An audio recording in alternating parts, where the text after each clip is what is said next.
Mic check, mic check. Microphone check. Mic check, 1, 2, 3. Mic check, 1, 2, 3. Microphone check, microphone check. Mic check, mic check, mic check. Mic check, mic check.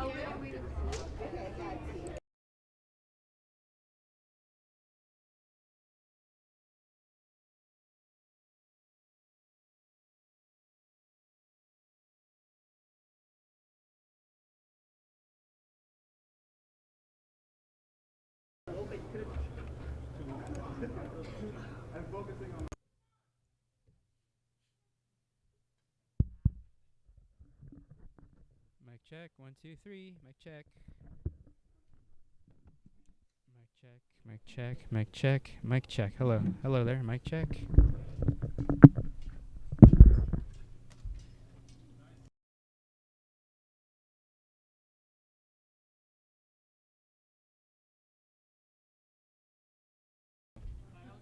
Hello, microphone check, mic check. Okay, so you know it's going.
Where'd the other mic go?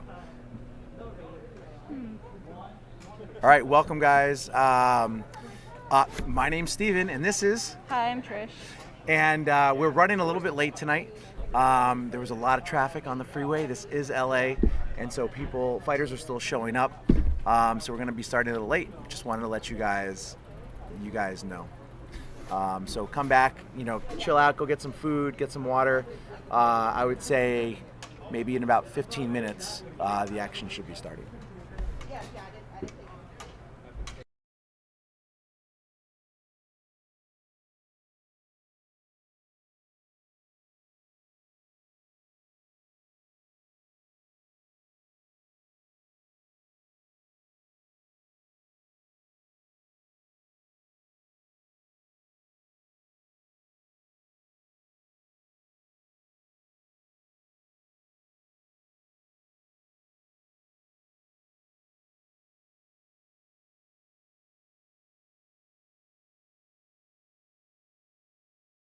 Sorry, I heard square box. Are we talking about the lights? Use the score box. We'll take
Hi everyone, we're gonna get started real soon. We're a little bit late here, but thanks for hanging on to us. Still setting up, but we'll be there. So hang on.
All right, everybody. Welcome tonight. It is a beautiful, hot Saturday night here in Southern California, Los Angeles.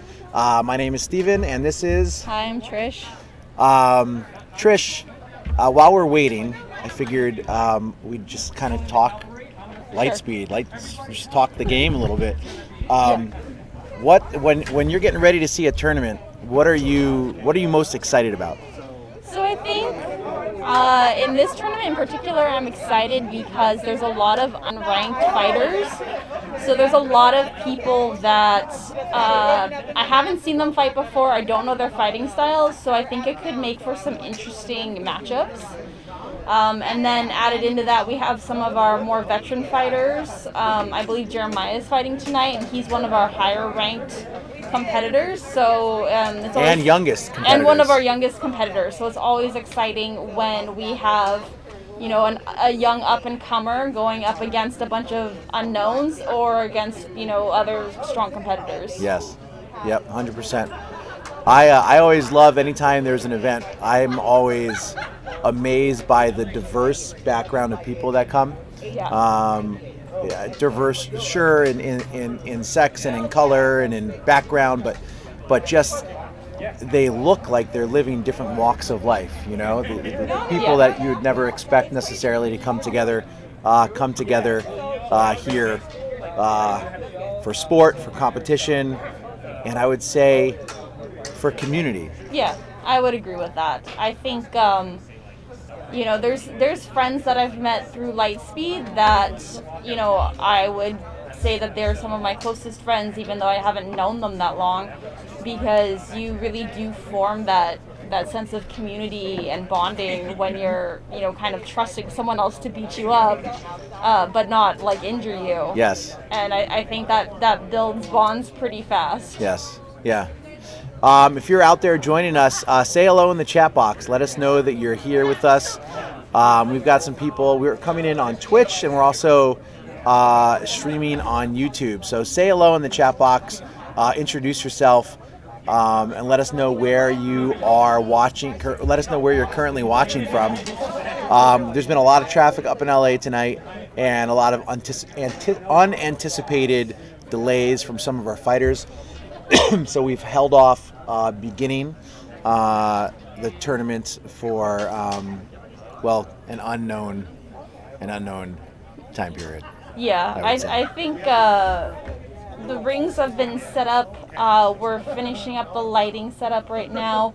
We are still waiting for a couple competitors to check in, but everybody who's here looks like they're getting warmed up and they should be ready to fight. So it should be an exciting bunch of matches tonight. Yeah, I'm excited. We just wanted to say hello.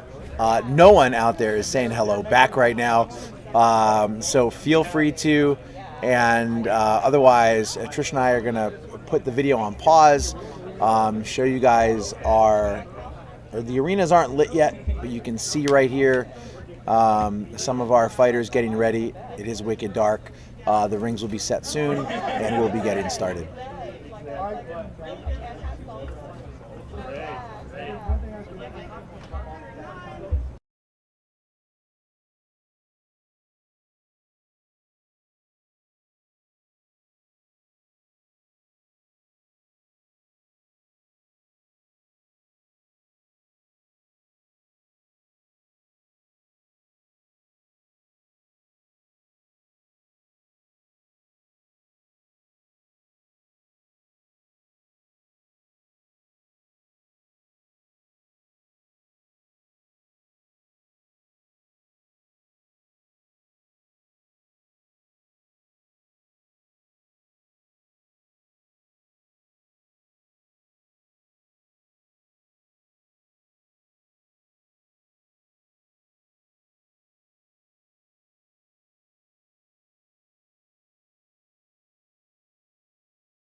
probably the cleanest way to explain it. All right. It is 5:45, so we wanted to say hello. We've got you can see the lights kind of swinging. We've got a crew of people here working on some of the technical things with our lighting and trying to get set up to make sure that our fighters are safe. So safety comes first here. Maybe safety's up there. Safety's up there for sure. And as you can see, the lights just got raised a lot more, which will be out of the way of the fighters. So hopefully we'll be getting started here soon, but we can't make any promises. But say hello in the chat box if you're there. And Caleb did say, when did that come in? Just a minute ago? Yeah. Hey Caleb, where are you coming in from? We will be getting started soon, but where are you watching from, Caleb?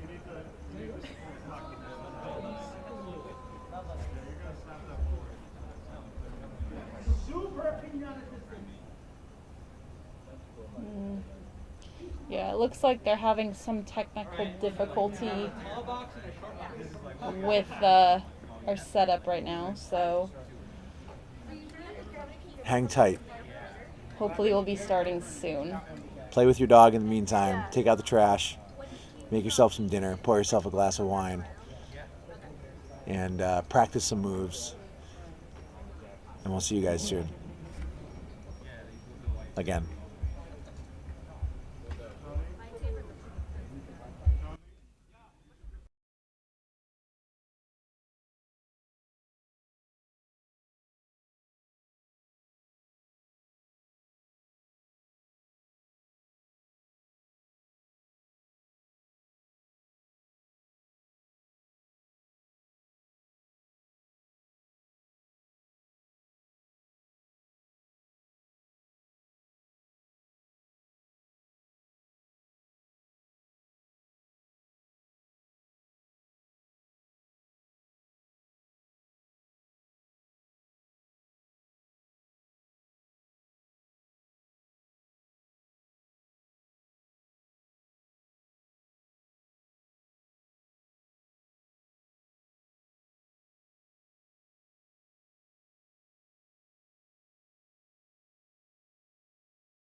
right.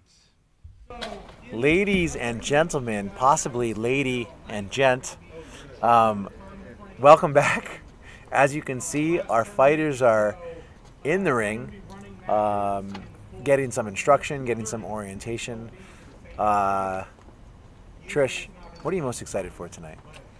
I think I am most excited to see our new fighters. We have a lot of unranked fighters in this tournament, and I am really excited to see how some of our veteran fighters like Jeremiah and some of our other, Joanna, who is also a higher C-level grade, how they approach fighting competitors that they probably haven't seen before. Yes.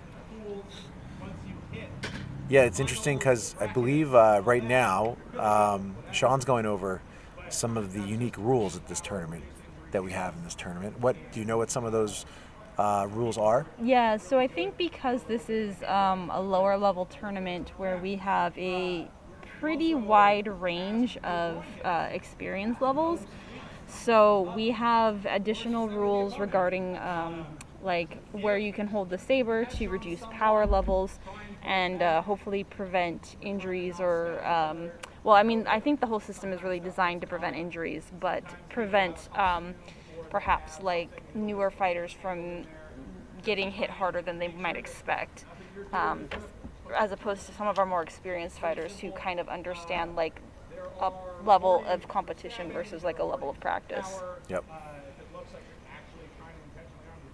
Well, we should be getting started in just a few minutes here. Who do we have fighting our first two matches? So let me pull that up really fast.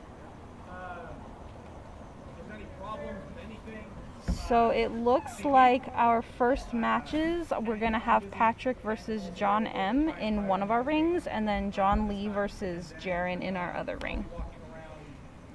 All right, so stay tuned. I'm going to guess in about 5 minutes we'll be on our way. And let's all fight, politely and clean. It's a nice, easy tournament for all of us to fight in. And yeah, there's a little bit of a time limit, but each box has 21 fights. So we're going to try and get through them as fast as possible. Then we're going to run brackets in 2 boxes to speed everything up. And then quarterfinals may also end up being in 2 boxes, depending on time. About halfway through for the judges, and just as the fighters remember, there will be a break, 5-10 minutes, so that the judges can get water, go to the bathroom, and do all that.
Most of our fighters will be unaffected by this change, but it should help reduce some of the slower matches to fewer exchanges.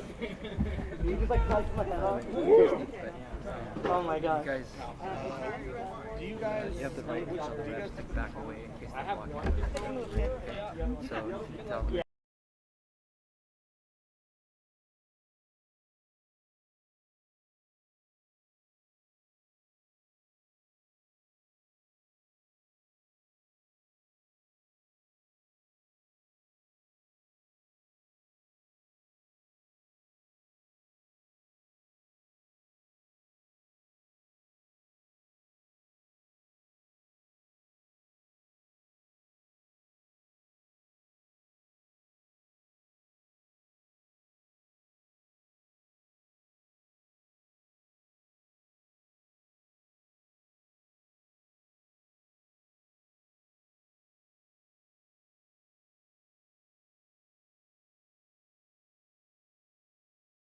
Will be the third match.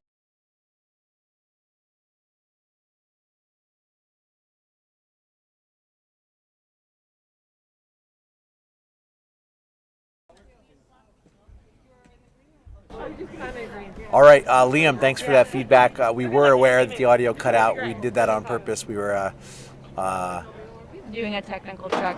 yes. On So offense. so we're going to be getting started pretty soon. In the green ring, who you guys are going to be seeing fighting is going to be, John Lee and Jaren will be fighting in the green ring.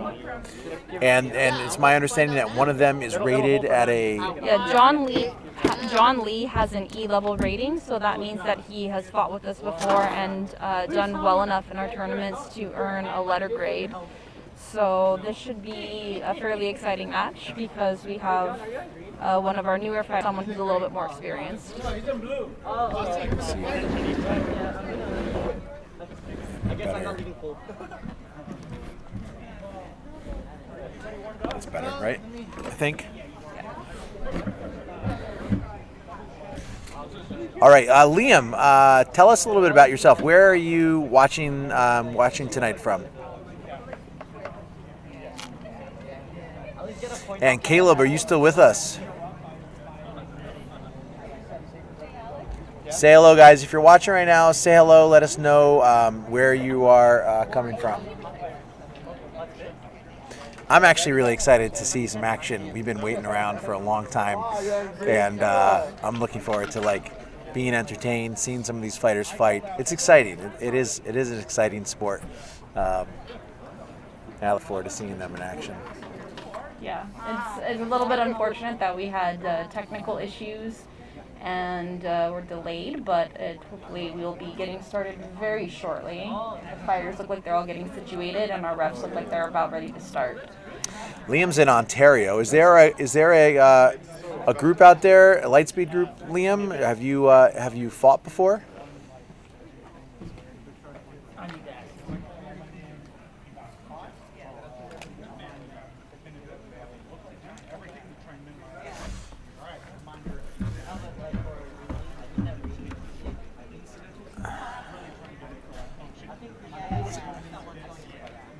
Is that stopping you from seeing blue? No, that's perfectly fine. Yeah. You can see this ring? Yeah.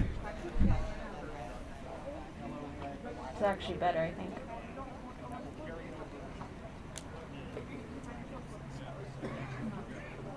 There's a lot of interesting costumes, I have to say. Halloween is over, but what I love about the Lightspeed community is that folks like to get involved. They like to get dressed up.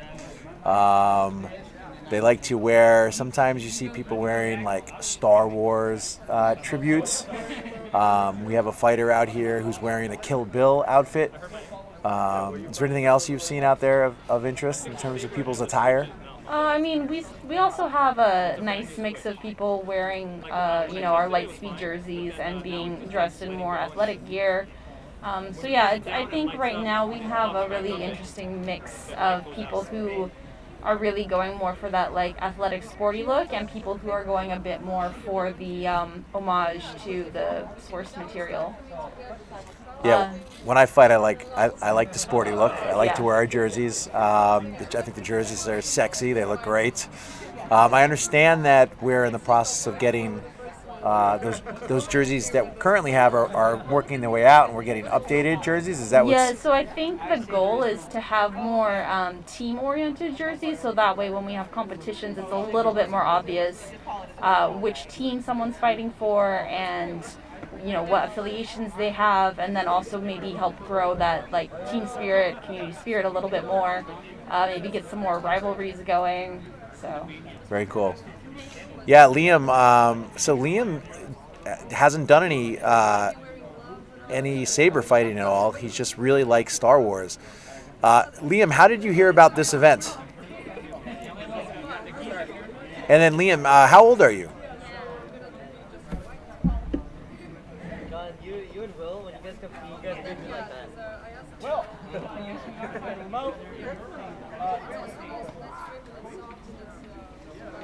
We got our referee stretching and warming up over there. I think he is. Who is that referee right there? Is he reffing? yeah, that's Kieran. He's going to be one of our side refs. Kieran, okay. Yep, and then I believe Priscilla and Tony will be our head referees today, and Kieran and William will be our secondary referees. All of them are members of Lightspeed Base Los Angeles. Lightspeed Base Los Angeles is hosting the tournament tonight. Last month we had a tournament hosted by the Lightspeed Base in Irvine, California, and next month we'll be having a national level competition that will be hosted by the organization president. Awesome. Do we have any? Liam's in Ontario. Do we have any? Are there any organizations out there in Ontario? Are we talking about Ontario, California? Or I'm assuming Ontario, we're talking about Canada? Ontario, California. Or are you in Ontario, the wonderful is it even a province? Is it a Ontario? Your American is showing. It is a province.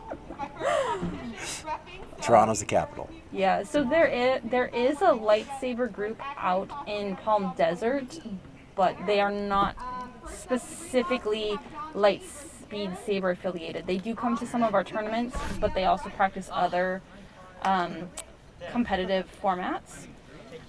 Probably. He's from Canada. Oh, Canada? Oh, Canada. I don't think we have any teams in Canada at the moment, but if you're interested in joining, yes. Sorry, Canada man. doesn't- Hey, listen. I'm very fond of the wonderful my neighbors to the north here. I'm more familiar with Quebec and Montreal, but I do know I have been to Toronto, and then there's a place called Serena maybe or Selena outside of Toronto, somewhere in Ontario, about an hour. See if you know what I'm talking about. But welcome. Yeah, you have to forgive my ignorance. Yeah, we don't have any bases in Canada right now that I'm aware of, but if you are interested in starting a base, check out our website, lightspeedsaber.com. There's information about building a team, getting involved. There's also information about our Discord where our teams have their own private channels and can discuss practices, things like that. So so if you're interested, come check us out. The super cool part of this sport is that it's got no boundaries. It's got no barriers. You know, Well, anybody. the ring is a barrier. Yes, the ring. It's a barrier that can be 2 points to your opponent. That's very true. That's very true. But we are very welcoming. We do, we would love to have an international presence. We were kind of working on that before the pandemic hit, and then everything kind of got shut down. So we're kind of still mostly based in the States right now, but hopefully we will expand outward.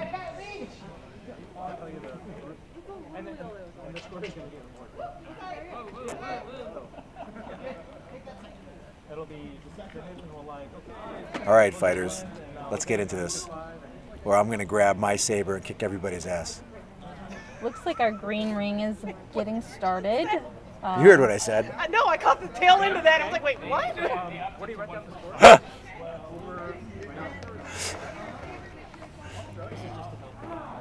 So our refs are doing the pre-check, making sure that everybody's gloves are on properly. Wrist protection is very important, as the hand is a valid target in our system.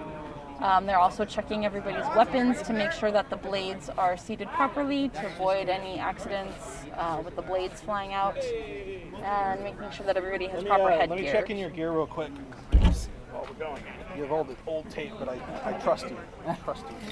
You have your If you look down into the corners of the ring, you can see a little piece of tape that has been placed in each corner. That's for the fighters after each point is earned or awarded. The fighters return to their corner after each point, and then the referee will commence the fighting again after points are awarded. Wow. And then I dozed off on my way here. Like, I missed the 10 freeway. That's awesome, Liam. Have you gotten a good saber?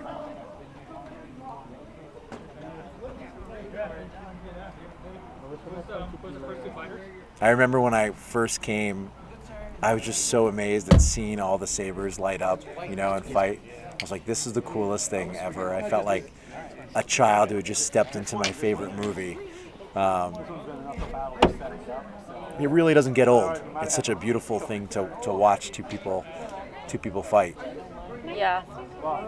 Looks like we have someone new joining us. It says, where are we? We are located in Los Angeles right now. We are Sean, come here. host the Lightspeed Saber based Los Angeles. Wow, that was a mouthful. Is hosting this tournament, and we are just about to get started. Watched sword fights before, but never fencing. Yeah, well, this is a combination of fencing and I would say martial art as well, and other fields of saber work. Yeah, I think because Lightspeed is trying to honor the idea of what a lightsaber would be in real life, there's lots of technique that's valid from different martial sports, sports, fencing, but also kendo, Filipino martial arts, broadsword. There's lots of different applications that can cross over, but also there's things that are unique to this that make it, special and kind of allow things to blend in a new way.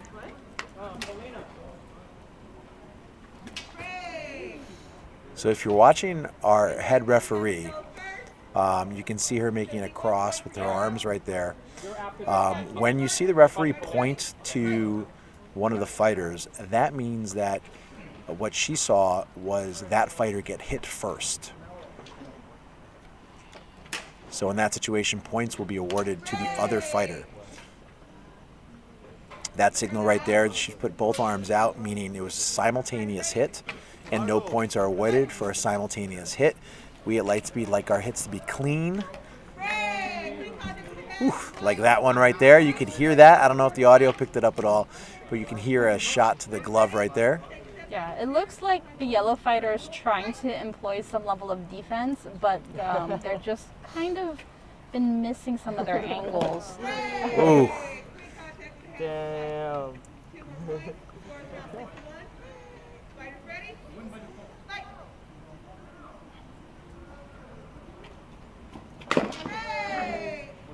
It's an interesting strategy with the saber straight up in the sky like that. Yeah, the white fencer appears to be not using his footwork a whole lot. Although now he's kind of changed strategy and he's going taking a little bit more space on the ring. Certainly making the yellow fencer use a lot more energy. He's been forced to be more aggressive this whole fight. Ooh. Let's see, lots of swinging, zero contact. An interesting exchange there from both fighters. Ooh, indirect contact. Trish, I would tell you that, like, you know, one of the things I like about the sport is the creativity that fighters, you know, use. However, if someone was in the ring with me holding that saber up in the air like that, I might find it as I might take that as a message of disrespect, and I might come at them a little harder. Yeah, I mean, I think really it's there for the intimidation factor.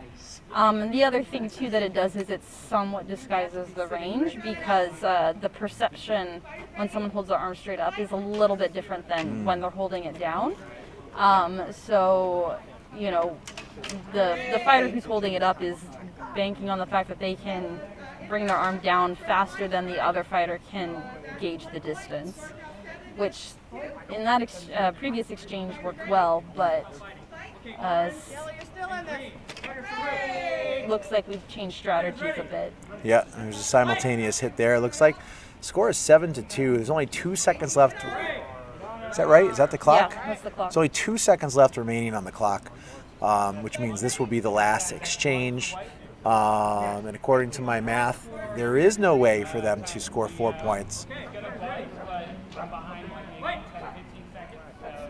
Oh, okay. I think they're gonna let them. I think there was an issue with the clock, so it looks like they will be allowed one full exchange.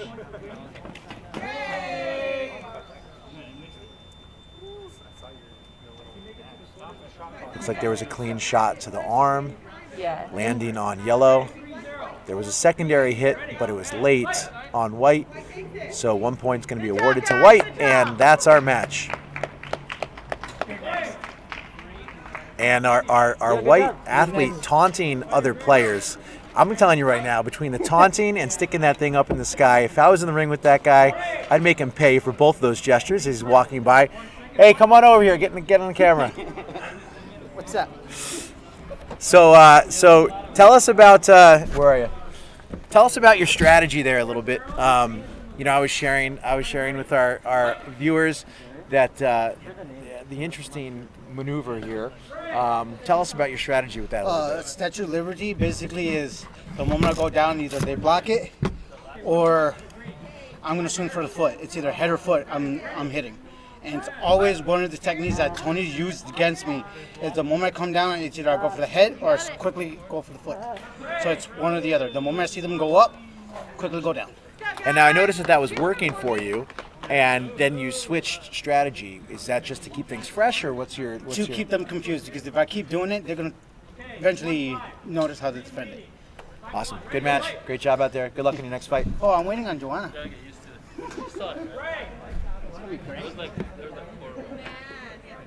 We could switch over here. What's the score over there? 5-1. 5-1. That's a surprising score. 7-1. Don't bother, Trish. That's ending. I was like, he hit me here. All right, so we've got our fighters getting ready. Our referees checking. Liam says, nice mental game. Yeah, Liam, it's cool. It's a cool part of the sport, really. You know, and you know, I teased a little bit about seeing it as a sign of disrespect and wanting to take out some aggression on a competitor like that. Really, here, everyone is, there's like a code of conduct, I would say, amongst us as a community and as fighters. Honor is a really important thing here. In fact, you might see a fighter from time to time point to their own body part. And when they do, what they're doing is they're signaling to the ref, like, actually, I got hit here. And they're surrendering a point because they're acknowledging that, yeah, even though you didn't see it, ref, I did get hit. Looks like we're starting our second match in the green ring. I don't think I've seen this fighter before in the white corner. So our fighters. Nice shot, nice shot.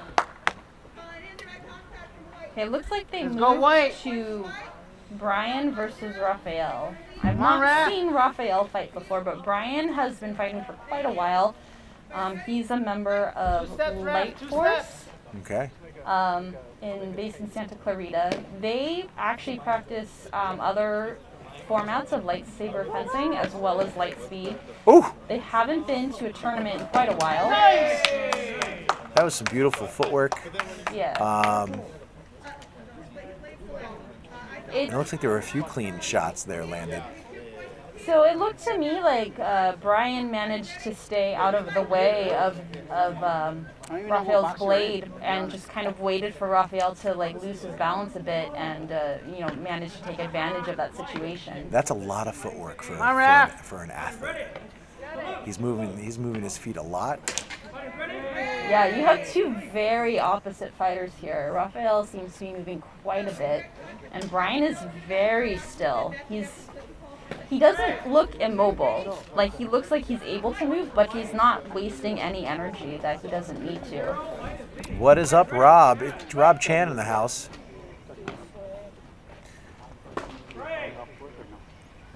That's a lot of movement. Ooh, that sounded pretty clean. And that's what the refs saw as well. White landing on blue. I was going to, but my mask broke. Because I sat on it. Actually, she's throwing that out, saying simultaneous contact. Yeah. I think that there may have been a slight touch from blue onto the shoulder, but I don't know if the refs were able to see that. No. Clean shot, landing on the saber's hilt. In lightspeed fencing, the hilt is a valid target. The rationale being that if a lightsaber actually were to hit another lightsaber, it would cut through the hilt and destroy it. Nice shot. So the hand and hilt are valid targets, which I think is valid based off of events that we see either in the movies or TV shows.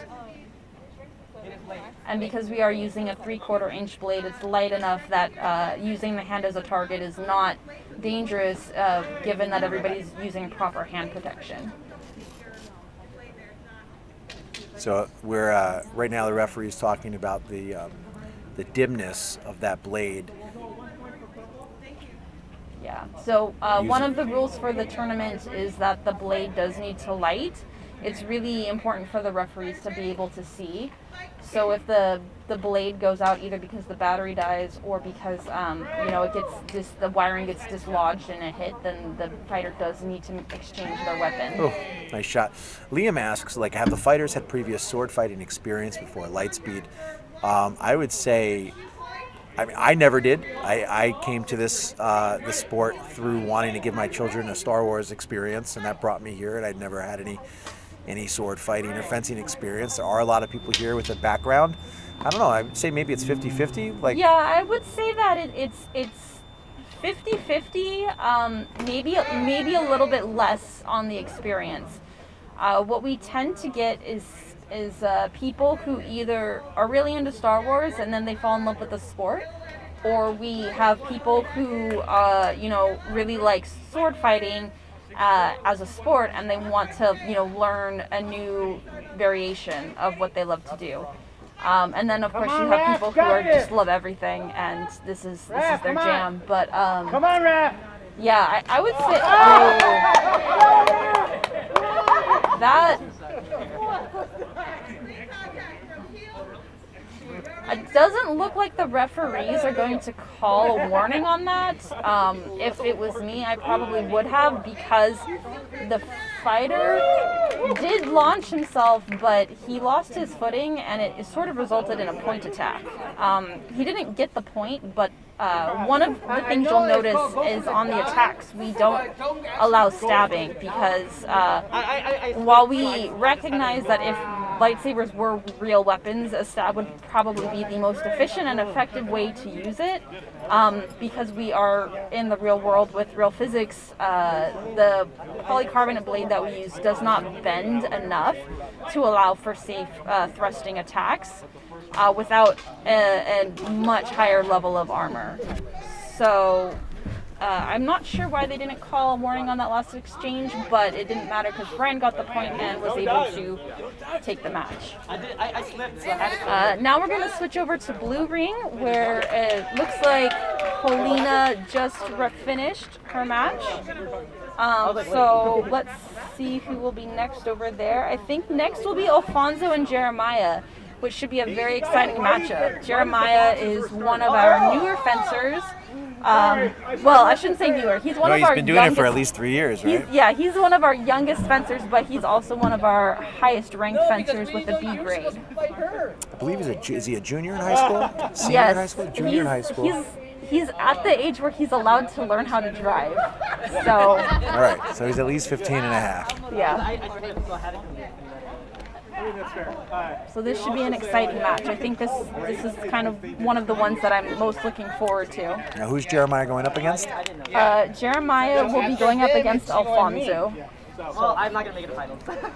Jeremiah is representing Lightspeed Base Irvine, and Alfonso is from Lone Wolf, which is down close to Escondido, California. Liam says Kill Bill versus Deadpool.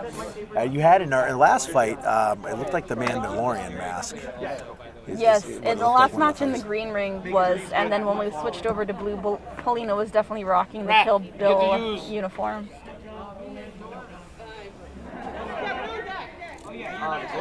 I can tell you that Jeremiah, he's someone I've fought with a lot and trained a lot. He's a witty fighter. He's a thinker. He uses a lot of strategy. He's a natural athlete, and this should be an exciting fight here. Yeah, you can see there's already a lot more footwork going on, a lot more gauging of distance. You see the sparkle? Or do you want to use one of my other sabers? So it looks like the refs are debating whether or not there was a defensive action, but they have decided not to award the bonus point for defensive action in that exchange.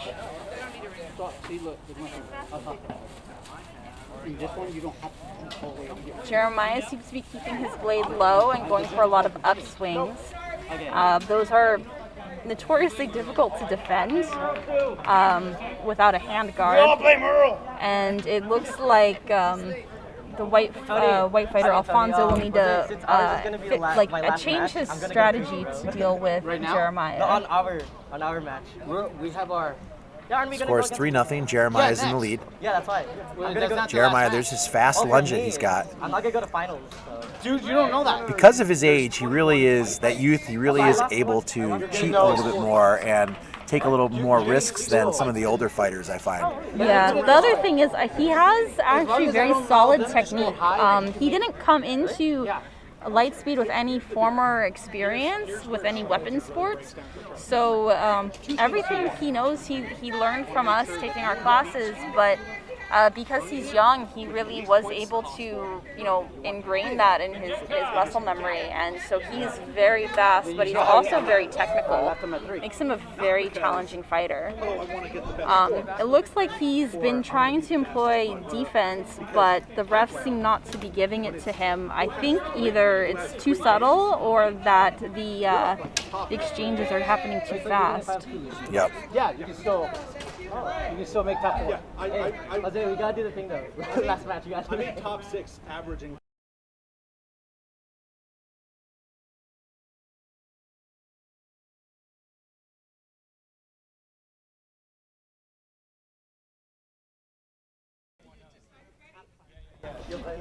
All right, so we got a score of 6-0. Jeremiah's in the lead. A few swings and misses. That was a nice defensive action from Jeremiah.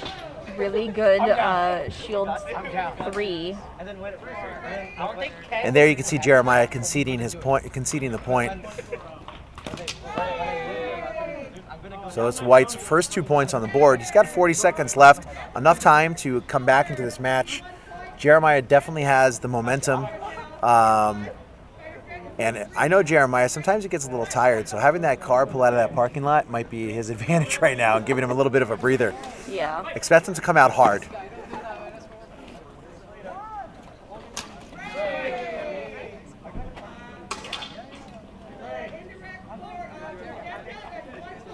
Let's see what the refs are ruling that as an Indirect, indirect. yeah. So it looks like the fighters are attempting defense but not quite getting the parries called correctly for them. So in that case, what happens is we call that as an indirect because there is some argument that a real world lightsaber the blades would stick, and so you wouldn't have as much sliding action as we do with our weapons. So the point value is reduced for those exchanges. As Jeremiah has just landed the game-winning point, clean shot to the left arm, scoring an 8-2 final score. So Jeremiah cleaned up pretty handily in that match, so we'll see if he can continue that through the rest of the night. We're switching back over to our green ring now.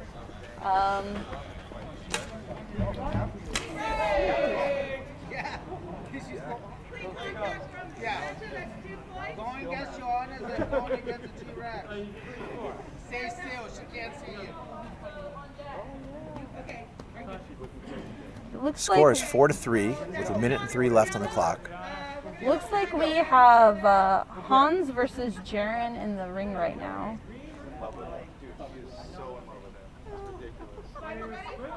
Hans represents Santa Clarita's Light Force Academy.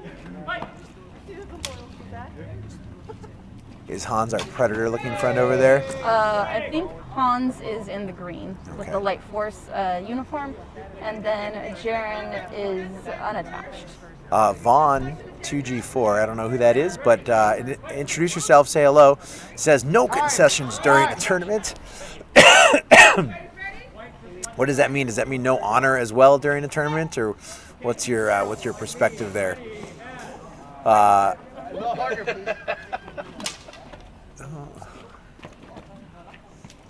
lot of blade work in the green corner. Ooh, looks like a clean shot there. Landed.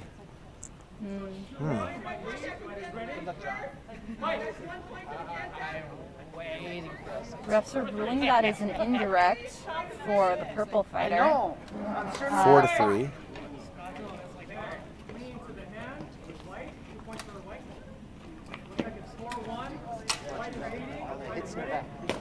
Oh! That was nice hit to the hand. Nice clean to the hand. You could see that one pretty clean. Although I would personally, acknowledge our fighter in the green corner for actually using some defense. I haven't seen a ton of defense so far today, but he's been coming out and looks like he's leading with defense.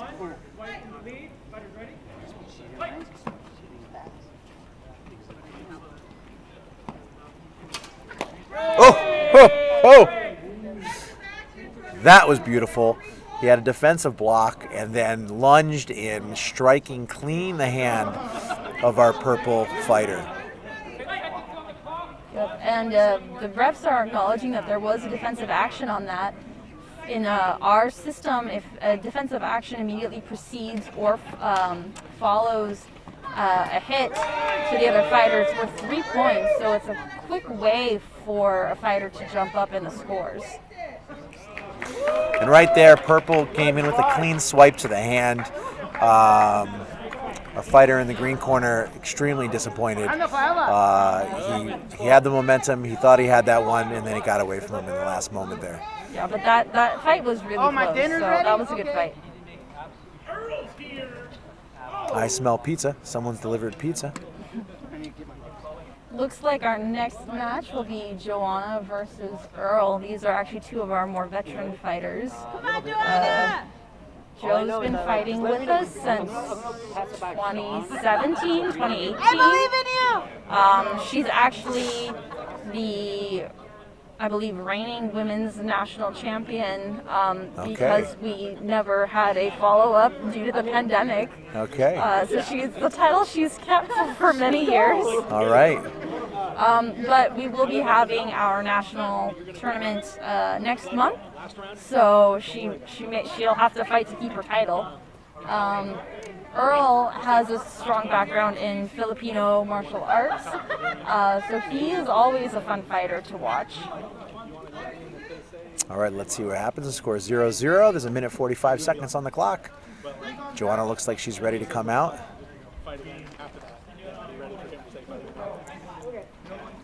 A little bit of teasing on the part of both fighters. Oh, Joanna comes in with a hard strike right across the chest of Earl for 2 points. We're like out and about, yeah. Hey, where you going? Following me. Yeah, I saw her go down.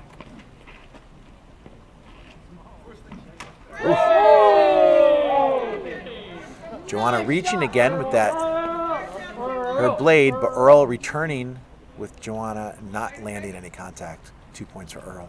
Yeah, 1 minute 26 seconds on the clock. Earl's a very smart fighter. He will adapt quickly. So, you know, you can pull something on him once, but usually not twice.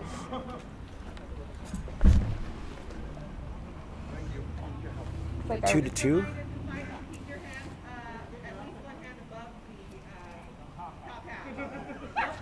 So the refs are reminding our fighters that during our pool matches, they must keep their hand at the top on the top half of their hilt. This is a rule just to make power limits more fair and to prevent pommel hits, which can get going quite fast because of the extra range. That rule does not apply when we get to our final matches, however.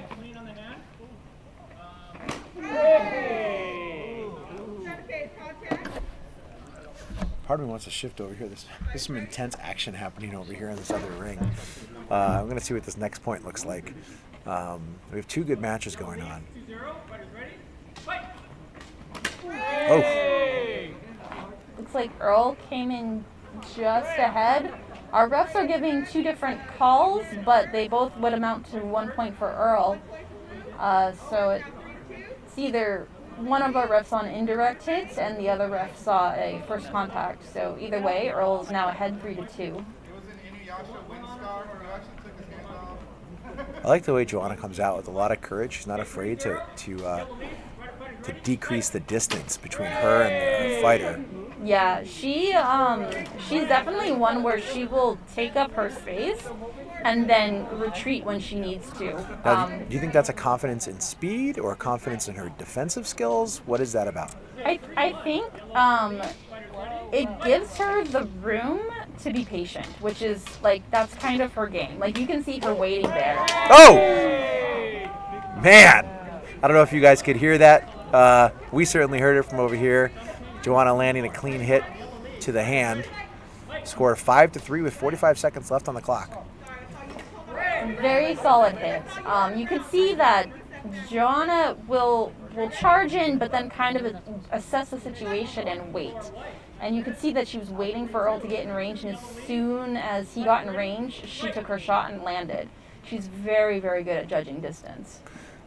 It's almost like she's utilizing a first attack as a decoy, not even with a real desire to make contact, but more to draw in her defender, her opponent, and then strike again. Yeah, I think she definitely will throw what I would say like false attacks, and it's sort of one of those things that if it lands, excellent, and if it doesn't, then she can really gauge the distance and kind of predict what her opponent's going to do.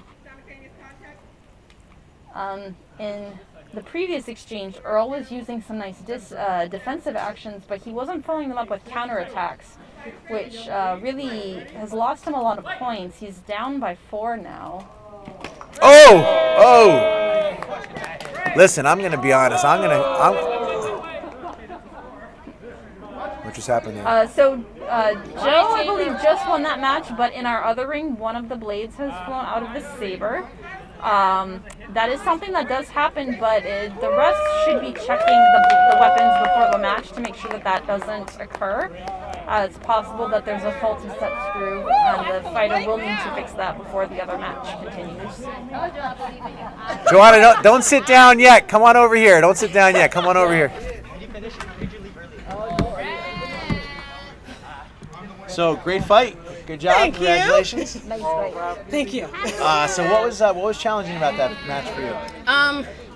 I was trying to be really cognizant of time because I didn't want it to be a situation where it was so close and then it's like, oh, time's up. Yeah. So that was my biggest issue was time. Yeah. And first fight of the night, first fight jitters, and not having fought for a while, and being out of shape. So there's a lot going on right there. All right. Well, I noticed your confidence. I noticed that more than most fighters that you are willing to really decrease the space between you and the other fighter and be close enough to be hit and stand your ground and have that confidence. What's going on in your mind when you're doing that? Get in, get out. Okay. Get in, get out. And if you like, with me, it's a slow, like get close enough, so then that way I can just hit really fast and then go. But if they don't notice that I'm making that like small little inching up, then they still think that I'm super far, and then they're like, wait, how did this happen? Yes. So. The other thing I noticed that Trish and I were talking about is you seem to almost have, what did you call it, a false attack, or? Yeah, like you're probing. Yeah. If you come in, right, and like it seems like if it lands, but then there's the secondary, like you came in a couple times where like this was nothing, but then the secondary attack is what really landed. Yeah, because it's like, okay, that didn't hit, but normally, and especially it's difficult now because of the no pommeling, and because I switch hands so often, I'm always cognizant of that, and so that second attack is normally with another hand. So like normally it's like the first hit, but by then I've switched hands and it's coming from a different direction. Okay. So that's. All right. Well, great match. Congratulations. Thank you. Good luck on your next match. Thank you.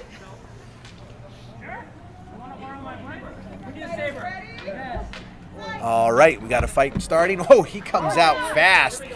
Fancy forward, and he lands. Looks like on the right shoulder, a clean shot. Muhammad Ali dancing in the corner, moved like a butterfly, sting like a bee. 2-0.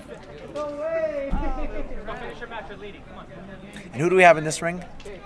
In green. It looks like they are going out of order, so I'm trying to figure it out.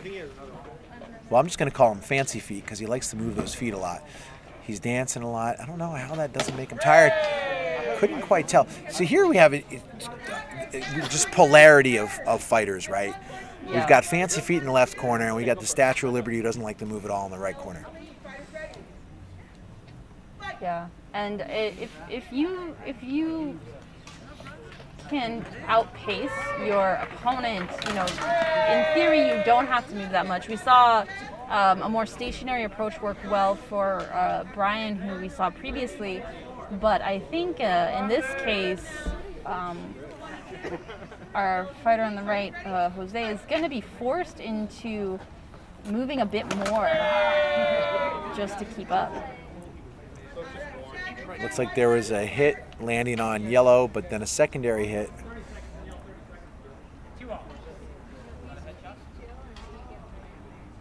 Referees are conferring right now. Our secondary referee didn't see anything. So you can see we have two referees, one in the upper top of your screen and one in the bottom of your screen.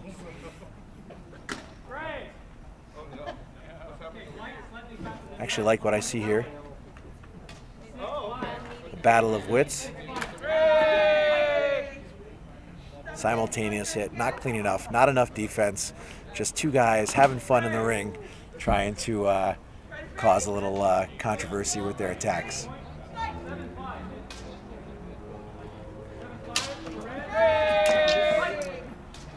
Both of these fighters really leading with an attack and not really caring very much about the defense, it looks like. No, it doesn't look like either fighter is employing any defensive strategies, which should keep the match fairly close, but also will probably hinder the individual fighters from getting a lot of points quickly, which is unfortunate for them.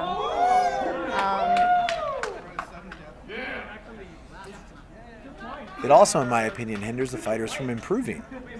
If you're constantly focused on offense, when you meet someone who is your match or better, you don't have any defense to pull out. No, and I think we can see with the yellow fighter, like he's moving around quite a bit, but when he's throwing his attacks, I mean, as spectacular as they are, he doesn't seem to have a lot of control over his own body when he's finishes the attack. So he is throwing everything into an attack, but that usually means if it's not successful, then he doesn't have a lot of ways to recover and continue the fight. Which if he had a bit better of a defensive strategy, it might serve him well in that regard.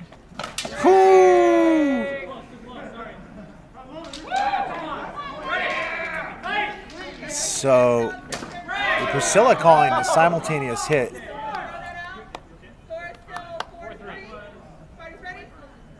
This other match over there is getting a little chippy.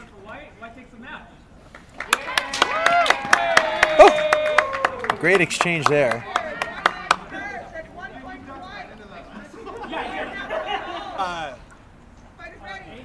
Got a score of 4-4 with 45 seconds left on the clock. This is an excellent match. Okay, the fighters are certainly having to work for every point that they're getting in this run.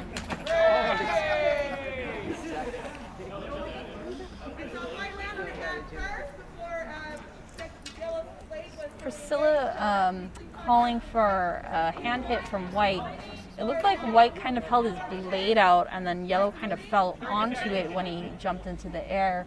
I'm not disagreeing with her call on the hit, but if I was reffing right now, I probably would be giving a few more warnings for point attacks because holding the weapon in a point in line position is not legal. So our fighters haven't really broken the rule specifically, but a lot of them are getting quite close.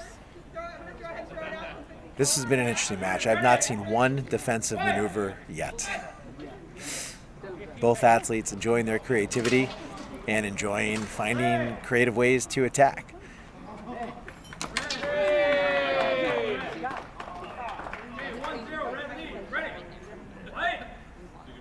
Ooh, that's interesting. That's an interesting call because I definitely saw a headshot. Yeah. Which in our system, if a headshot occurs, that any secondary action does not impact the score. It's worth 2 points regardless. Devon to G4 is saying Yellow needs a safety call. Yeah, so Yellow is because when he is attacking, he's not really fully in control of his body, and so that is a potentially concerning situation. It was like that in the last match as well. He slipped 2 times to the floor, putting, I would say, the other fighter in danger. Hey, what the hell? Oh my God! What are you thinking? And a cute maneuver, but probably, it also looked like he was conceding. Yeah. Is that not? I mean, he conceded. Yeah, I'm not exactly sure if they were trying to rock, paper, scissors, but I'm not sure why, because they weren't tied. Yeah, a bit confused as to the ending of that match, but White Fighters took the match. Our fighters are smiling. They seem to be happy. Let's switch over to the blue ring, because it looks like we have Jeremiah fighting again. He's in the lead currently, 4-2. So we're gonna rotate our camera so that you guys can see what we're seeing in the second match. Second ring. Awesome, bro. There's a lot more defense going on in this match. There's a lot more technique involved. So we have everybody's favorite Deadpool up against Jeremiah. Good night, Liam. Thank you for joining us. All right, take care, Liam. I'll remind them when they get closer.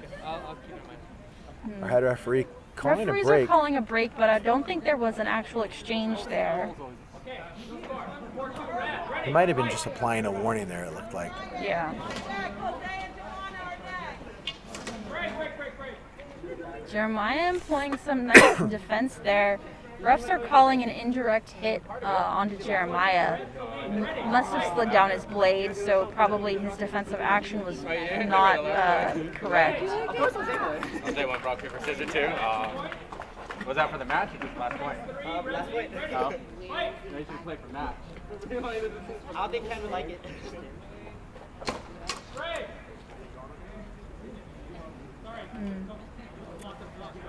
Definitely, Jeremiah getting 2 defensive actions in a row. The refs calling break. I think they probably thought that he got a hit, but I don't think that he did. The score is remaining at 6-3 for Jeremiah.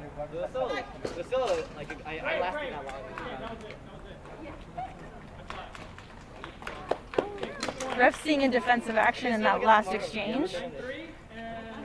Jeremiah ending the match with a defensive action, 3 points, helped him jump to take the match quite quickly. That was a quick fight. got Polina stepping into the blue ring. Looks like she's going to be our next fighter. Fighting Looks like she Patrick. will be fighting Patrick.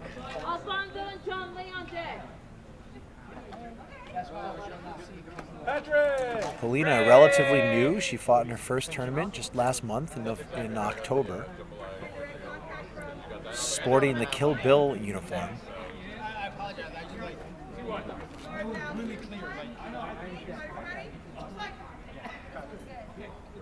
Looks like she was consulting with our head referee Tony about something. I think I might have one in my car in my school packs. Looks like they're wondering where Patrick is. Is that possible? That's possible. Let's switch back over to the green ring.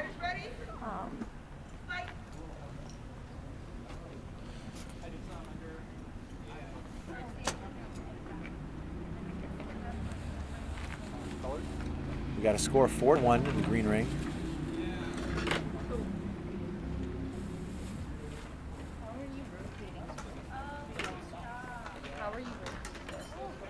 No, for me.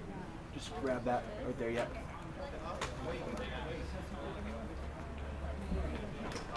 There we go. That was about a 30-second round, I would say, with both fighters just kind of like lightly dancing in the middle of the ring. Let's see if they come out now. It'd be a disadvantage to Blue here because he's down 4-1. So Earl's going to really have to engage. Oh! A clean hit landing on Earl's hand. It's going to be 2 points awarded for a score of 6-1 with 23 seconds left. Earl's going to have to come out. He's going to have to come out hard and aggressive and score some points here.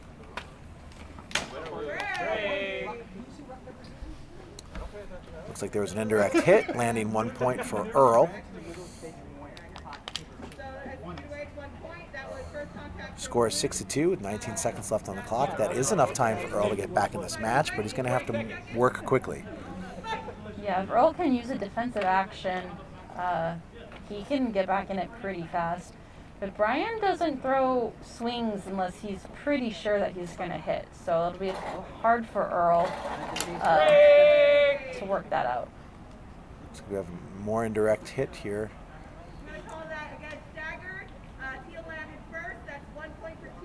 Score 7-2.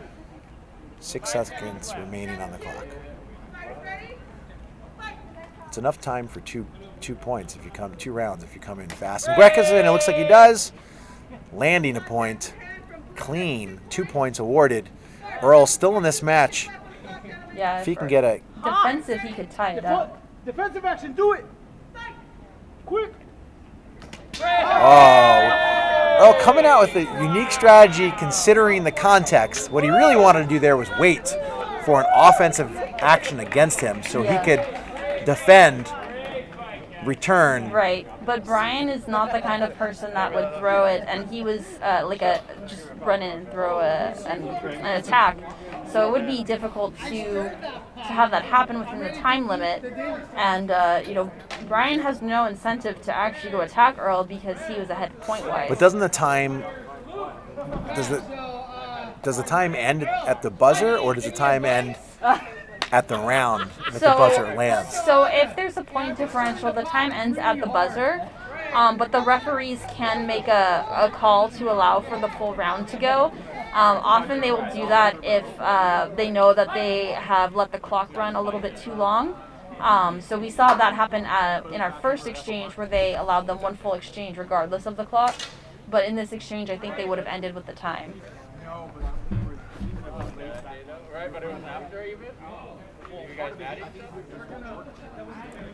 Rotating back over to the blue ring now, we have Polina versus Patrick.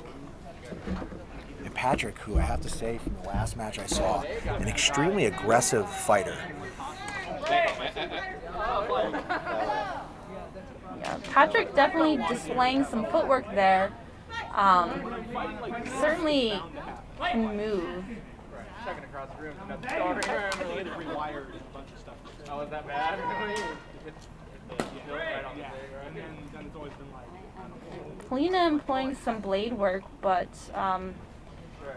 Looks like our refs are debating where the hits landed and what order.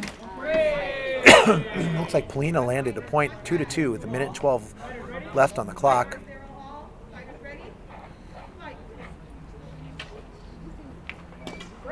Polina with a nice strike to the hand there. Clean. It's going to be a 2-point score, 4-2. Polina's in the lead. Polina's aggressive, but she can take small swings, and they can be quite deceptive actually when you're fighting her. Patrick reaching her on that return there. Looks clean to me, although it wasn't clean. So it's 4-3 with a minute left on the clock.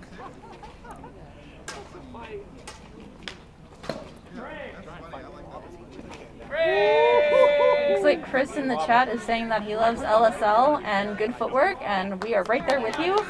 We also love Lightspeed Saber League and good footwork.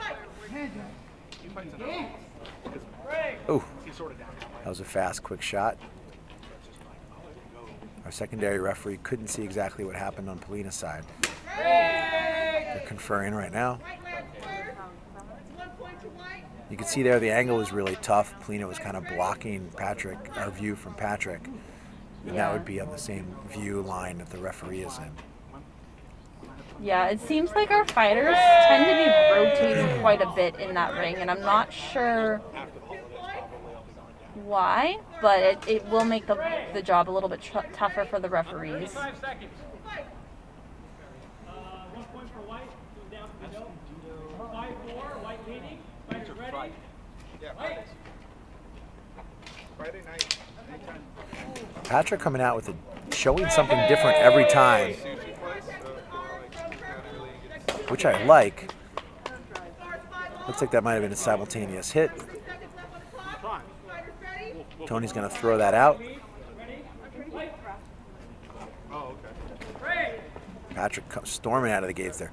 I really do like and respect that Patrick has come out and has shown something different to Polina every single time. He's not left that corner in the same way yet.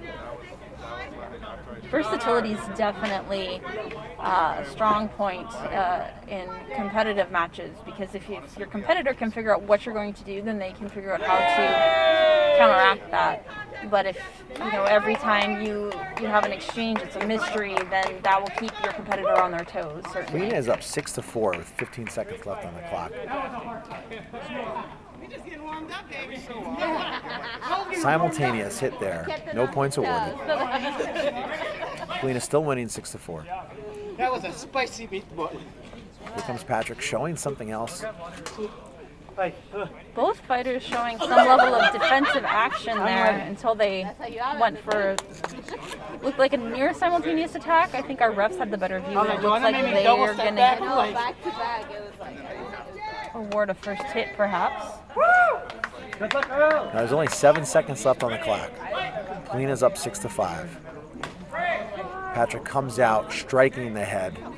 It looks like there was no. It looked clean to me. The referees are conferring. Yeah. I mean, regardless, even if it was a first hit, it was clearly a strike to the head, which should be 2 points to Patrick regardless, which would put him ahead of Polina.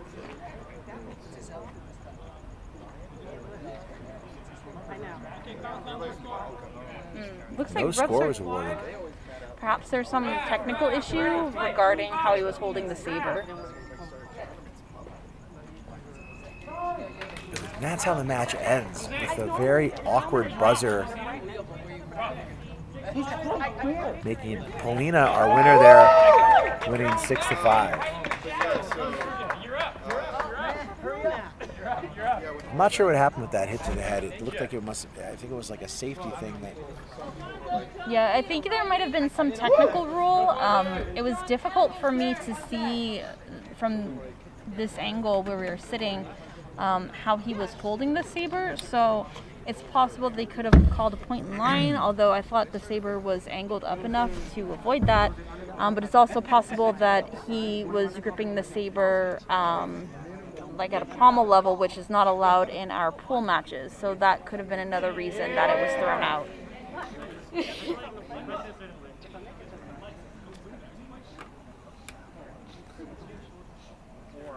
Yeah, in the chat they're saying it looks super clean. I would agree with it. So I'm thinking that the refs must have seen some technical issue in regards to our safety policy rules. Paulina.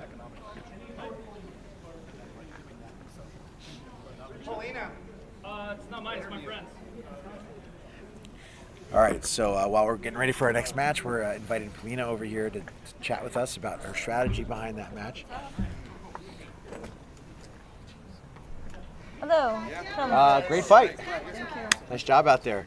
I'm going to be honest with you, when I first saw that match come out, I was like, uh-oh. You know, I saw Patrick fight in the last fight. He was super aggressive. He kind of was. I was like nervous, like what's gonna be? Yeah. And this time they took off one of his points when he came with his head shock on the back.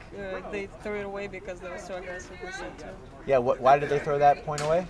Because there was a lot of power and like a lot of, way too aggressive. Yeah. He was too like, aggressive of it. It really like was. that, like a bulldozer. He was like flew away from the ring. It was, but you held your strength in there. Trish was saying how fast your movements are. Sometimes I don't notice when I'm like, everything happens very fast. So, but yeah, thank you for the compliment. Yeah, what was challenging about that match? Well, challenging because I was, I was a little afraid because I saw the previous one. I was like, I don't know what it's gonna be. Yeah, but nothing much. I'm more afraid of this guy on the left. I don't know his name, maybe some John too. Yeah, this is the one I'm more afraid of. All right. Well, I'm sure you'll do well if you stay in there and keep doing whatever you've been doing. Great job. Thank you guys. The only thing I kept thinking is like the whole time. All right. So who do we have in the blue ring over here? So we just have, so it looks like we have Alfonso and John Lee in the blue ring right now. I think you're the warm-up I needed. I'm still right. Yeah, Kevin, it looks like to me it was just too aggressive of a play, too hard of a hit. Yeah. We're athletes, we compete hard, but we don't ever want anybody getting hurt.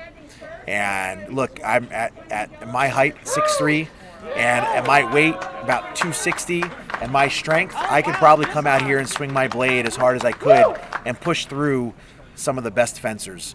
But that's not what this sport is about. So we want technique, we want speed, we want strategy, we want defensive maneuvers. But we don't want anybody getting injured. So if the referees felt that they needed to call a warning because of aggressive power, it does.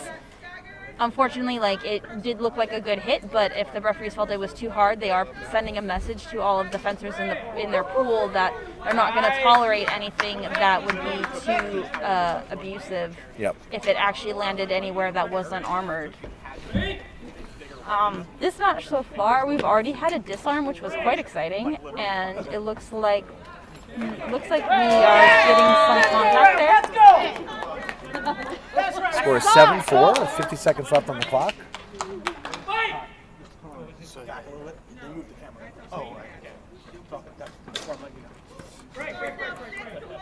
Oh, looks like there was contact, but the refs didn't call break soon enough, so there was a lot of after action. I'm not sure which part of that exchange they're actually considering for the hit. Looked like someone might have conceded a point. 7-6, White's in the lead, 43 seconds left on the clock.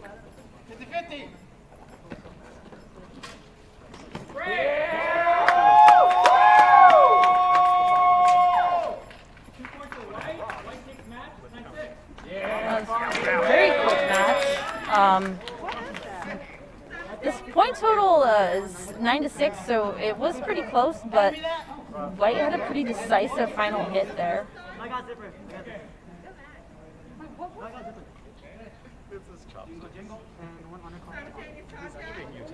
Yeah, I believe in our second match over here, chopsticks fell out of the pocket of one of our fighters. Okay, I'll go with that.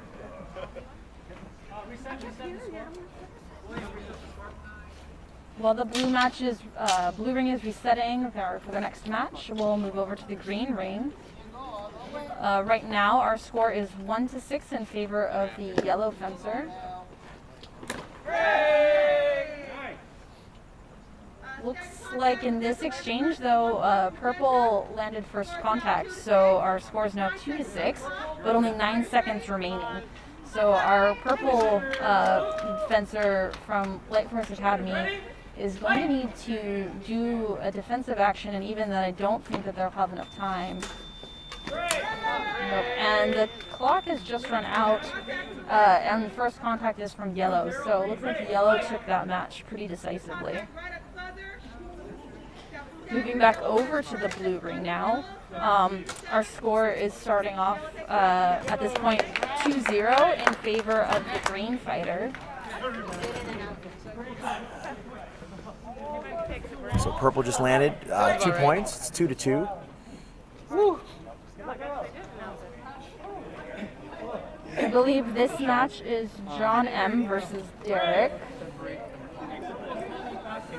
Purple landing with a lunge to the hand. 1 point awarded. Scores 3-2. So it looks like we have purple. Our purple fighter is from Crate Base, which is Lightspeed Base Los Angeles. They are the ones hosting the tournament today. And then our green fighter is unaffiliated. So that clock is tied to the table right now. So I'll take the table and move it over. You take the big one. Jeff talking some trash in the chat box, saying I would smoke these guys, no cap. Apparently we have a Gen Zer. Where are you, Jeff? Where are you watching from?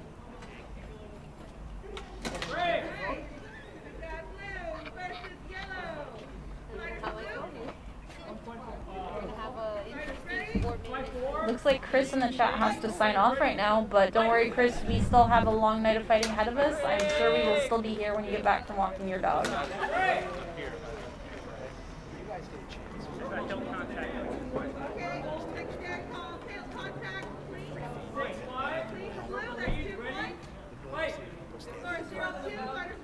It's hard for us to see. We'll have to do it right now. That's fine. Can you grab that check? All right.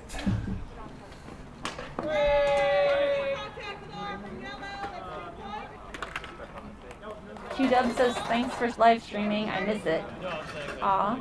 Well, hopefully you can come back soon. So Jeff, where are you watching from? You can't talk trash like that and then not follow up.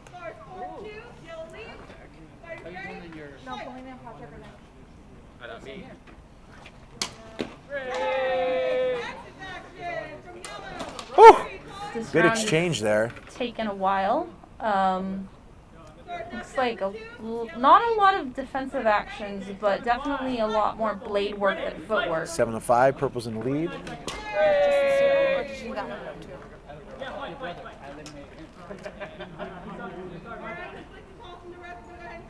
Yeah, that one too. Thank you.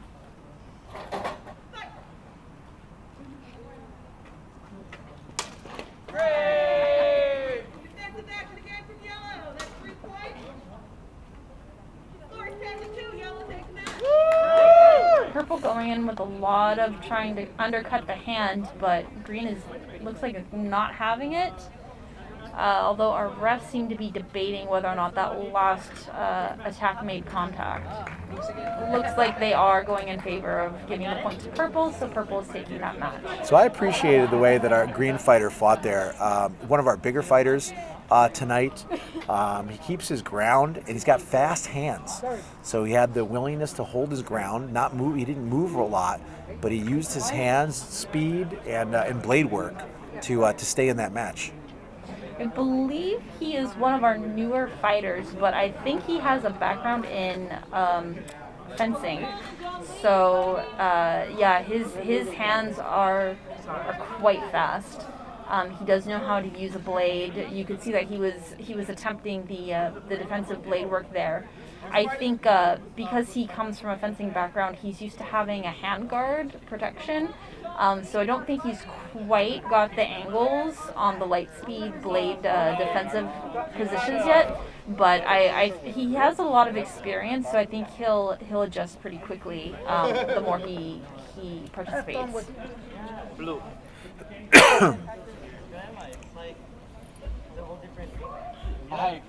Both of our rings are now swapping out fighters right now.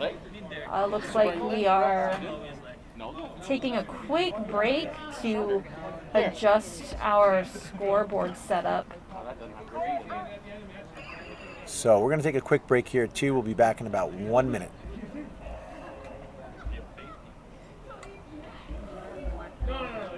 What? Yeah, there's a reason why I have short. More close contact.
All right, we got a score of 2-0.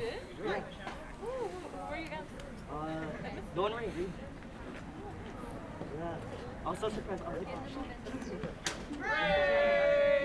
Yeah. I think if we had more time, she would have won.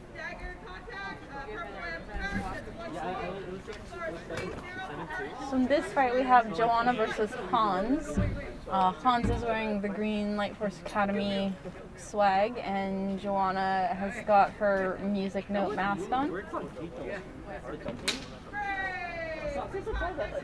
I'm an open target. Why don't you work?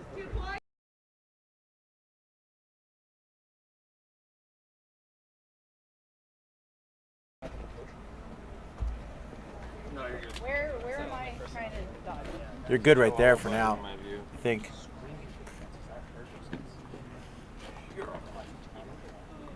Score's 5-0.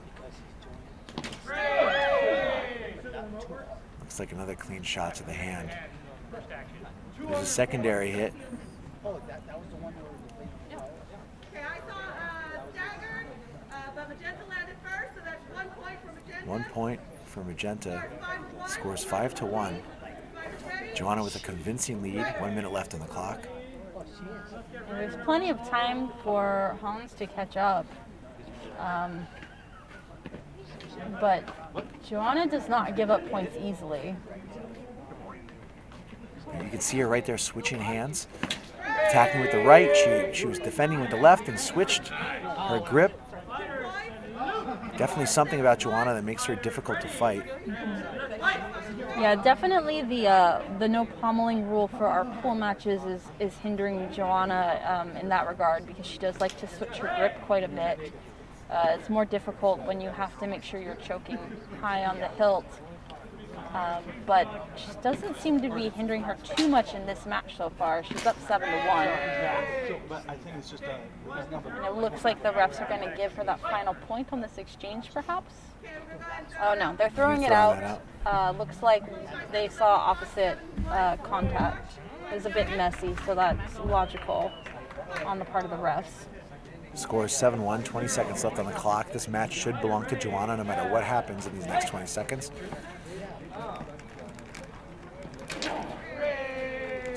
Looks like an indirect hit.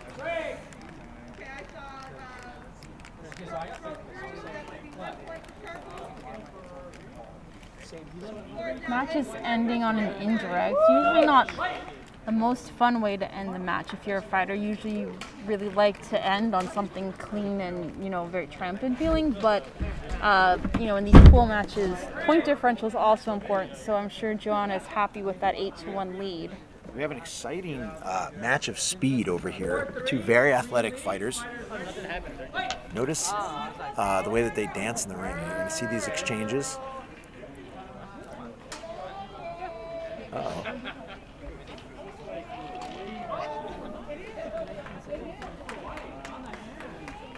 Just froze.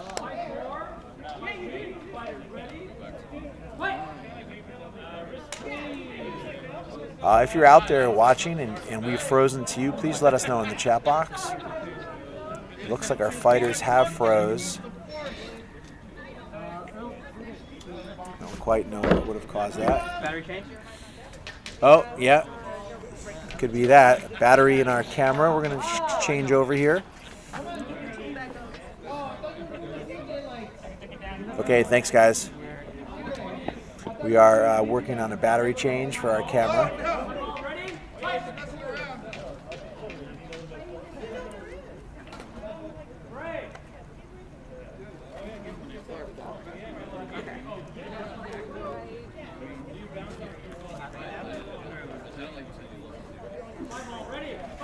So if you're watching at home, this is going to be about a 2-minute break. Feel free to get up, go to the restroom, take care of yourselves. It's too bad you're not seeing this fight between Paulina and the gentleman in green. It's a fantastic match. Score is 5-5 with 45 seconds left on the clock.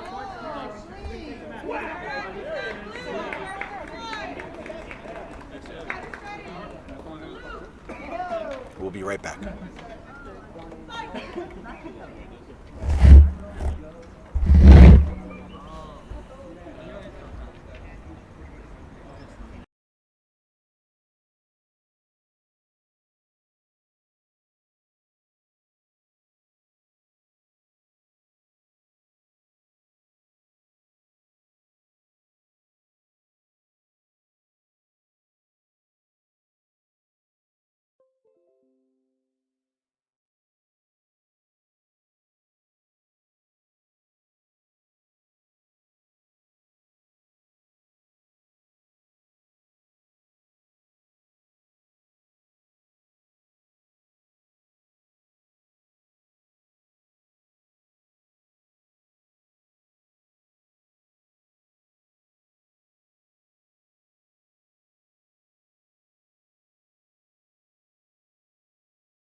Hello, we should be back now with video and audio. If you guys are still having problems, please let us know.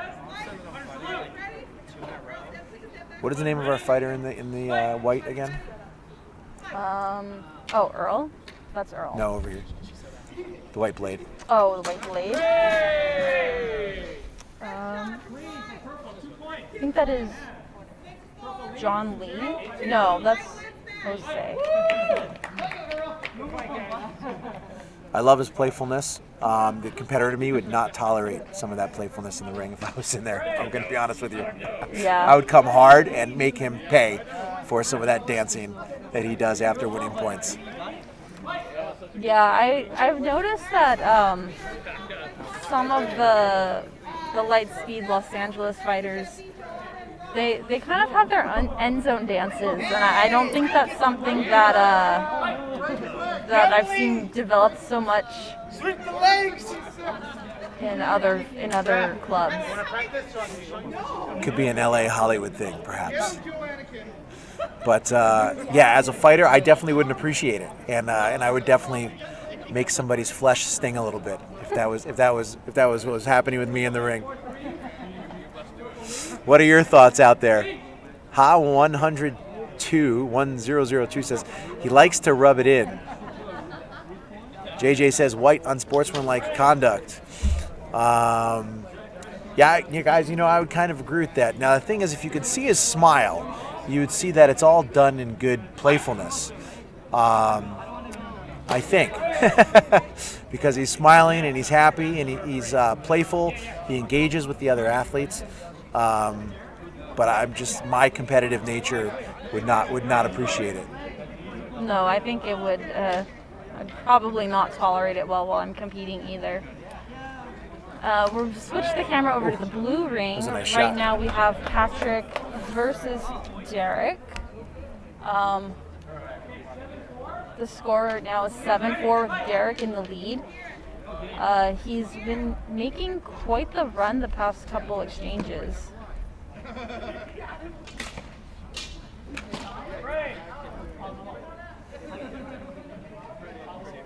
I couldn't see what happened here, and neither could our secondary referee. I've noticed that Tony confers a lot with the secondary referee, which is nice to get things correct, get the call correct. Yeah.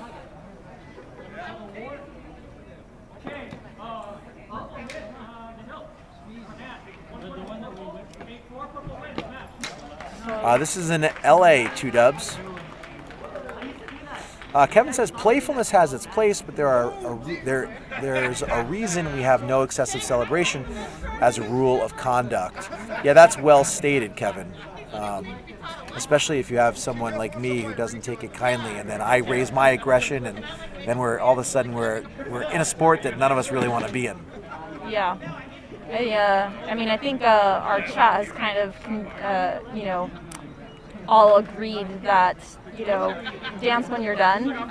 It's great to be excited for yourself, and it's great to be happy, but it doesn't need to be every point. Cyclist Cat Lady 101 says dancing expresses joy, not meant to rub it in.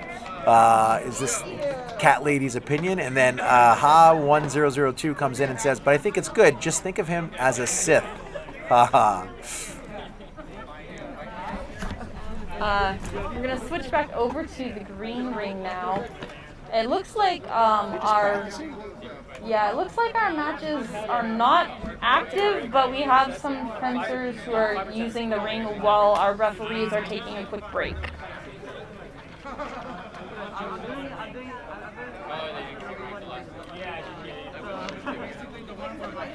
Let's see if we can get one of our... I'm going to go interview. Yeah, we're going to go grab some of our fighters to do interviews while we're at our halfway point.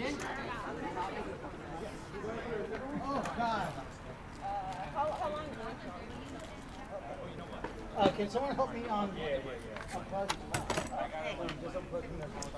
All right, so I went out there and I grabbed our subject of controversy over here. We've got a few. We've been chatting about you in the chat box. Oh no. So I'll be completely transparent. And so some of the dancing that you were doing, some of your playfulness, I both love and appreciate. As a human, as a competitor, that would really piss me off. And so I was sharing that, like, man, I would want to make you pay for some of that dancing and stuff after scoring a point. So what are your thoughts? Just share with us a little bit about... It's basically I was trying to get Earl to come at me hard. After hitting me like a solid, like it was... The first point, he got it like so on the skin that was clean enough. I'm like, no, he did not just hit me. I'm like, no, you know what? No more points. Each hit, I'm just going to taunt you until you actually hit me. He didn't hit me. I said what I was going to do. He wasn't going to get any more points, and I went out and got all 8 points right after. So there you hear it straight from the mouth of the athlete. Some taunting involved. Where does that develop in you as an athlete? Like, where did you develop that? It was just random, to be honest. It's all random. And to taunt Earl is fun because he will actually, teaches martial arts with swords and staffs, and he actually to the point where I actually have to step back. If not, he will defend and hit me hard. Yeah. That's how he got me really fast. So I'm like, oh, okay. Yeah. But I fought him before. I already know how his footsteps are. He's gone third in the last tournaments I was with him. But other than that, if you can read his footsteps, he's easy to take. Other than that, you don't take him like he's really fast and good. Well, as you can see, he's got great energy, and every sport, I guess, has to have their own Ron Artest or Dennis Rodman, and perhaps we found ours. Great match today. No problem. Have fun in your next one. I'm just 2 away from being undefeated. Like I said, 2 away. He says he's 2 away from being undefeated. In the pools, but the pools are just, that's the stepping stone to the bracketed matches. So really, to be undefeated, to win the tournament, he's got at least 6 more matches. 6 more matches. I think I might go get my gear and my blade and come out and compete with our friendly competitor there. But again, I really do. I love the spirit. Everyone's got their own personality, and that is something cool about the sport, that you get to express yourself. You get to be who you are. There's no judgment out there. Some people come out and they're slow. Some people come out and they're fast. Some people come out and they've got a martial arts background. Some people, like myself, have a pure athletic background in basketball, soccer, and so I'm coming at it from that kind of strategy. And there's a space for everyone. There's a space for everyone here. And I think also it's cool when it's just you and one other person in the ring. You're managing your own emotions as well.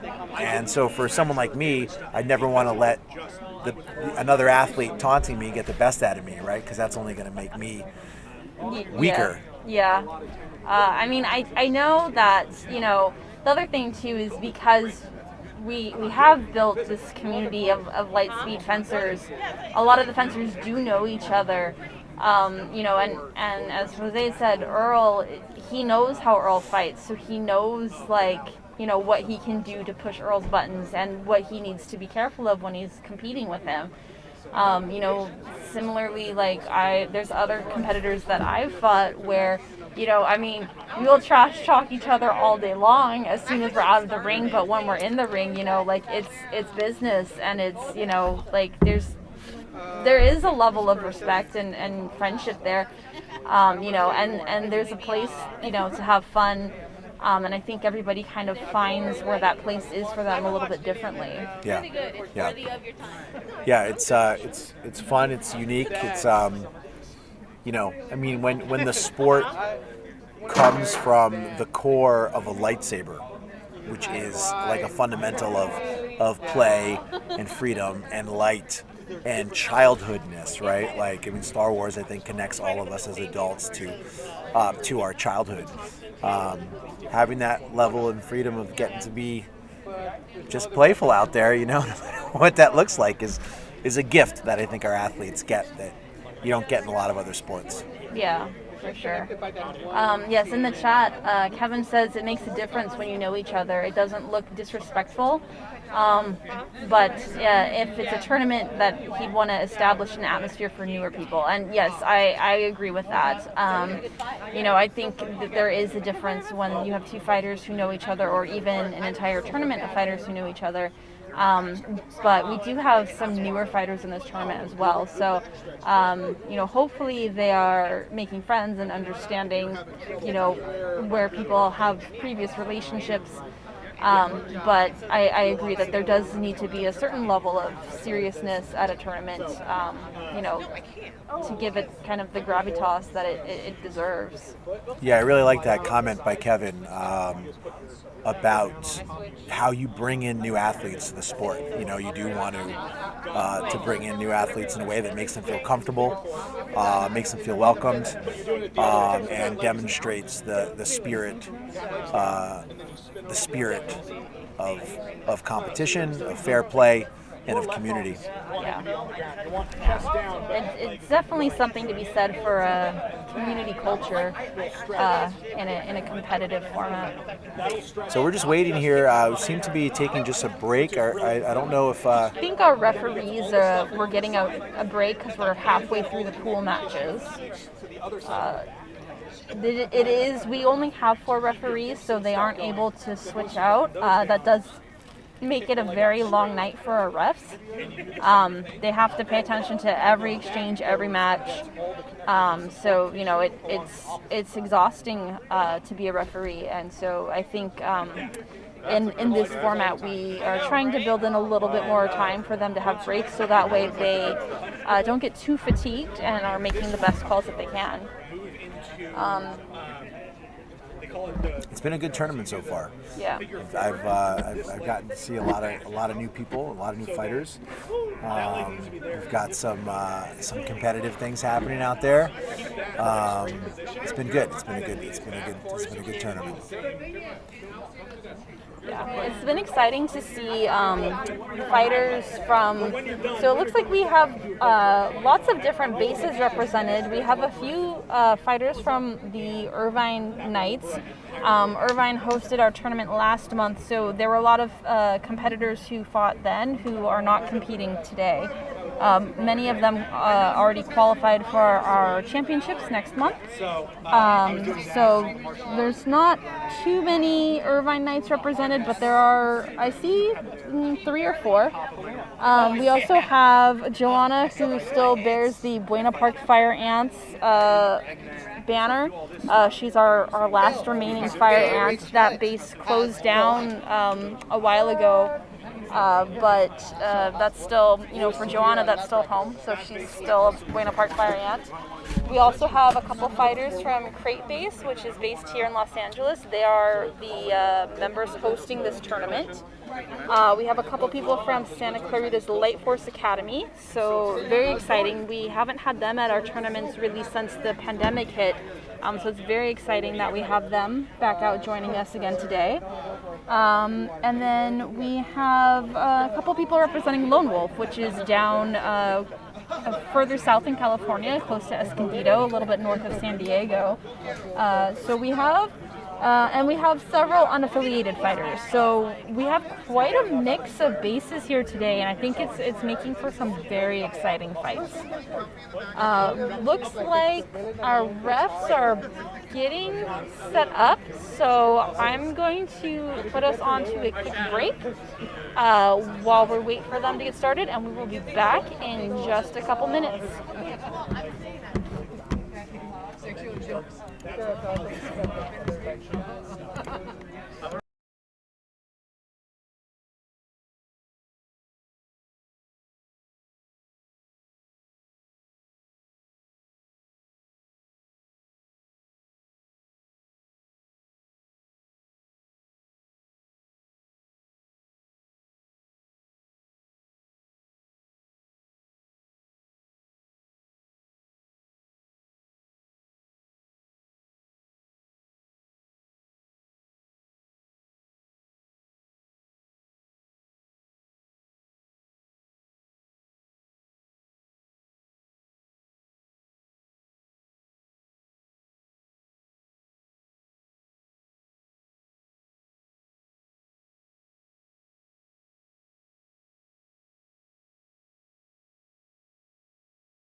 Hello, we are back. It's still intermission, but we decided we would like to do an interview with one of our fighters. So go ahead and introduce yourself. Hi, my name is Bryan Lee. I'm here on behalf of Light Force Academy, and yeah, I mean, I'm excited to be back at a tournament for the first time in, God, it's been a very long time. So I was going to ask, have you fought at all since the pandemic started? I have not. No, this is my first tournament back. So I think the last tournament I did was with you guys. It was like February 2020. No, that's not true because we did one right after.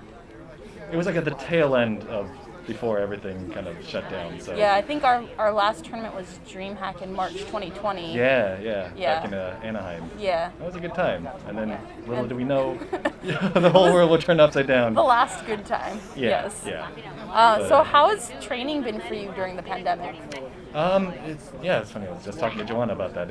It was interesting how like.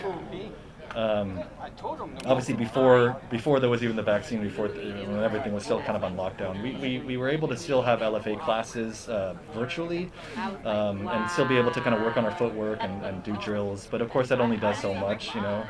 So I know when we started, everyone sort of, you know, we had the online component and the in-person classes, and little by little, obviously, you know, people, as they felt safe started coming back to the in-person classes. And so doing that, I could very quickly tell the ways I'd kind of slowed down, you know, like everyone else, I'd gained a little pandemic weight, and but it was nice to be able to sort of get back into that rhythm and slowly kind of work our way back to dueling shape again. And yeah, it's been a fun ride. I'm certainly happy to be back at a tournament again.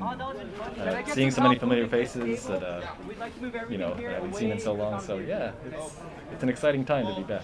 Excellent. So how did you get started with lightsaber fencing? I got started because my friend Jeff, who's also in Light Force Academy, he also lives in Santa Clarita with me. He was the one to give me a heads up that there was a local saber combat group, Light Force Academy. I was unaware of them, but I just because I'd heard about different kind of saber combat clubs, so a lot of them, like yours as well. Like a lot of them were just a little too far away to easily access. And so my buddy Jeff was like, "Dude, we got one in town. I just joined them. You should join too." And the rest is history. Yeah, it's been it's like 4 years ago now, I think. But I mean, I know I'm preaching to the choir here, but it's just like, as you know, it's so much fun. It's a good workout. It's a good workout, and it's a great way to interact with a lot of, you know, awesome people who share similar interests, you know. Am I heading? Yeah. Yeah. It's a good Awesome. time. So did you have any sort of fighting background before you started this, or did you come to it new? I came to it relatively new. I did have, when I was a kid, I did do a little bit of Taekwondo. In college, I did a little bit of studying of Aikido. And then fairly recently, I dabbled a little bit in in Jikundo and Eskrima, but obviously nothing sword based. So I was still, so it helped to have the kind of basis of footwork. Footwork is so key to a lot of this. But no, it was my first time doing any kind of sword based sport. It's been interesting, I think I like how the different clubs will have. The different clubs will have different kind of weights of blades, and every one of them kind of demands a different style of fighting, which is fun to mix up. So yeah. Excellent. Okay, well, it looks like our matches are going to get started, so good luck with the rest of your fights. Thank you so much. Hopefully you'll make it to the brackets. Absolutely. Good talking with you. Thank you. Thank you. The winning side. Say it.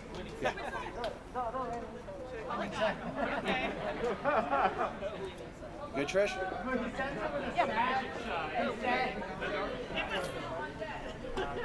Okay, it looks like our matches are about to get started again. Our refs are doing another weapons check just before we get started with our second round of pool matches. Just to make sure everybody will be fighting with safe equipment. I'm too far forward. I'm just trying to figure out where I can stand and take pictures and not say anything. Yeah, right there is good.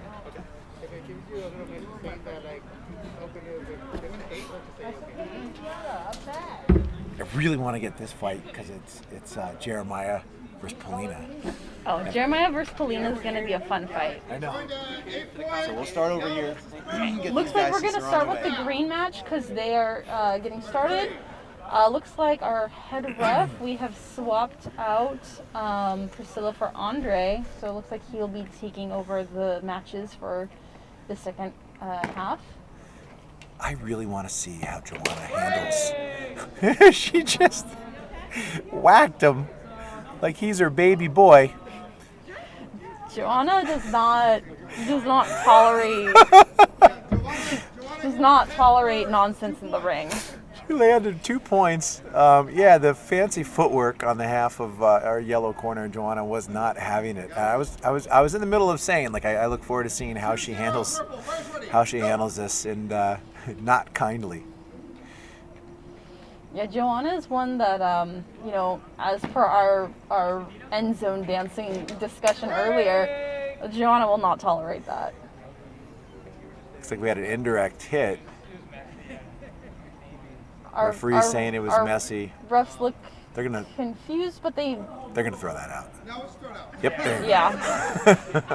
They're trying to decide if it was worth the point, but if it takes that much thought, it was not obvious. We need to do this for you guys. So you guys can see, as pretty as we are, you can see us a little better. Get aggressive. Do it. That jumping stuff is not gonna work for Joanna. No, and, she's gonna beat him to the punch every time. Gosh, looks like she has this match well in hand. So I think we're gonna switch over to the blue ring. Polina's back in action. Looks like she is fighting Alfonso. Alfonso comes out quick out of his corner. Polina doesn't quite have her defensive motions really cemented in her arsenal yet, but you can tell that she's trying. She definitely is trying to use the blade to defend when an attack comes in. Yeah. It's not always successful, but it's good to see some of our newer fencers trying some of this more technical aspects of the sport. Tony throwing that point out because he couldn't see it very clearly. Rob in the chat is asking how many people are fighting tonight. We have 7 14. in each ring, so 14 fighters. Break! We've got a dog wandering on the courts. So you heard me yell break for safety. Don't stand there. Looked like a simultaneous hit to me. Both athletes attacking, no defense. It's probably going to be thrown out. No points awarded. Scores 3-0. White's ahead. Both athletes.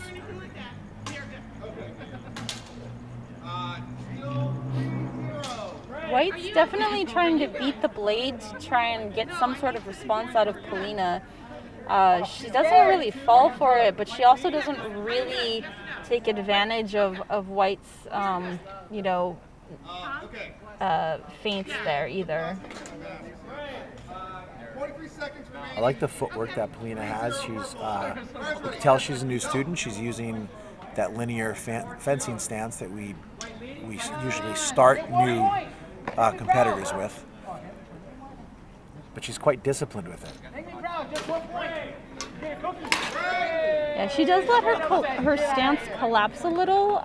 It doesn't quite give her a lot of options to retreat super quickly, but she also tends to stand her ground. If you can believe it, in the other match that we left, the score is still 3-0 with 30 seconds left on the clock. I don't know how that's possible. I fought Joanna, so I can believe it. I was like, Joanna and I are the reason that we have time limits. The score is 6-3. White's in the lead. Polina's going to have to do something here to come back. 29 seconds left. Fight's ready. Go. Polina holding her saber up as though she was trying to, threaten her opponent with a vertical attack, and he did kind of slow, but she didn't really take advantage of it. But in that exchange, the refs are throwing it out. No point change. Although White shot to the foot. coming in nice under Polina's blade. Purple came in, yellow came in, but it was late. 2 points purple. Looks like 7-1 purple. 10 seconds. Fighters ready. Good match, quick match. Fighters come in, acknowledge each other in the middle of the ring. Polina grateful for her outfit that was a gift to her from Tony. And what we found out in that last hit was it actually wasn't a foot shot. It was a shot to the leg.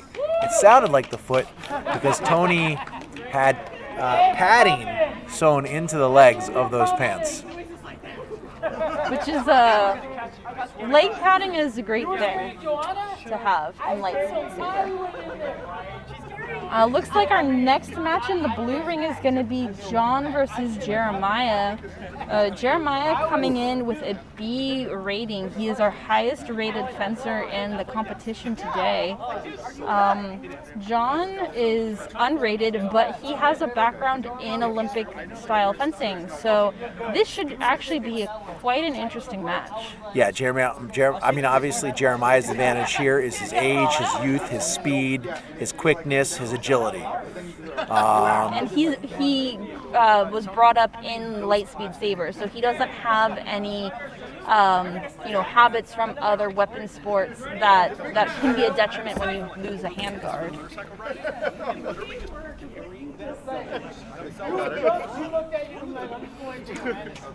John has a lot of experience, though. Also a lot of length, as you can see right there visually, right? So it should be interesting to see how these two pair up. I have a feeling Jeremiah's going to snipe his hand. I think Jeremiah's going to try. But I don't know if John's going to let him. Yeah, it looks like he got it.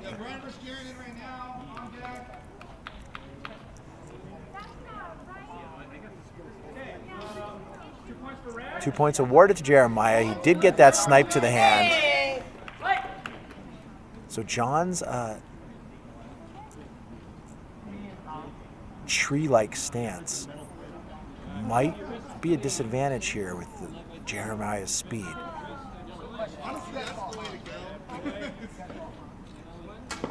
Oh, Jeremiah with it. Was that a defensive maneuver? And then they're calling it a misparry.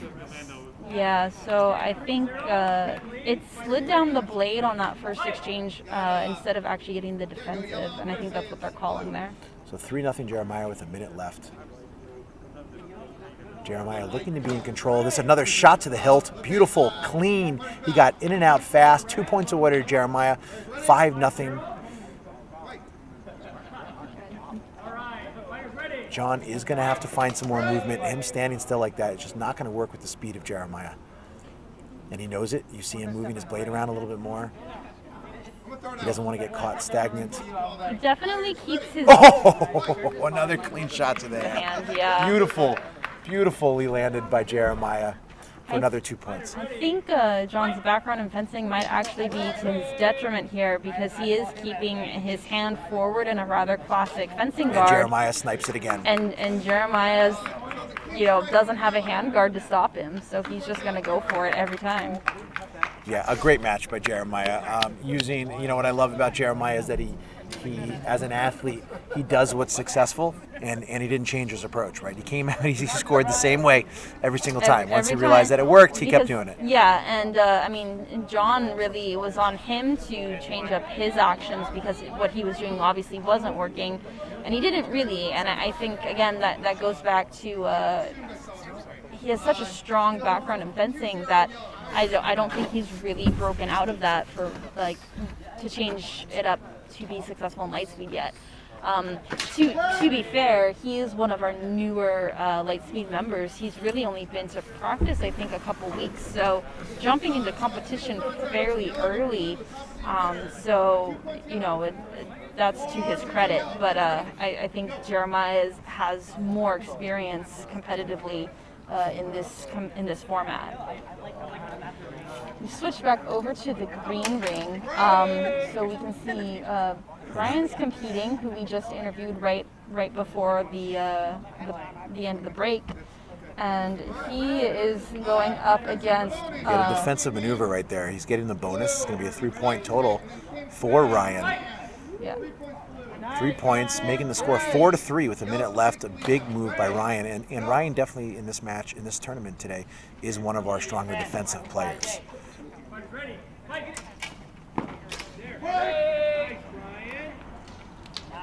I actually missed that. I didn't see it. I didn't see a shot. Looks like our head ref is calling a miss parry. I think that there was an attempt at a defensive action.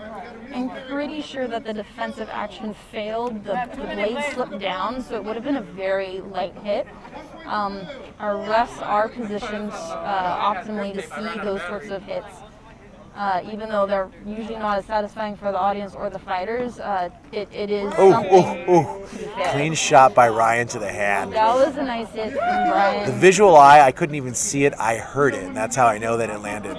2 points clean, 6-4. Ryan's in the lead. Bryan is in the lead. 6-4. Blue takes the lead. Fighters ready. Go. Yeah, no, kumbaya. Scored, but then he dropped it, so no point on that.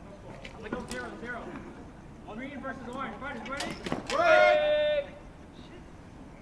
It was a nice attempt at using footwork to manage the distance, but the attack came on just a little bit too fast. So it kind of turned out a little bit messy. The refs are going to give that as an indirect yellow. 6-5, 33 seconds left in the match. This is still anybody's match here. Ready? Fight! I believe in you. Break! Okay, Miss Perry, from green to orange. 1 point for green, 1 all. Fighters ready? Oh, clean shot to the hand. He really got in and out on that one. That's going to be 2 points awarded. Should be 2 points awarded. Head ref is thinking that he saw a secondary action, but I think he's going to call that not in time. I would agree with the not in time call. I hope it is. Okay, so they're going to reduce that to 1 point. So we're tied 6-all with 17 seconds to go. Fighters, kumbaya. Oh! Both fighters lunging towards each other. It looks like Bryan got the best of that one.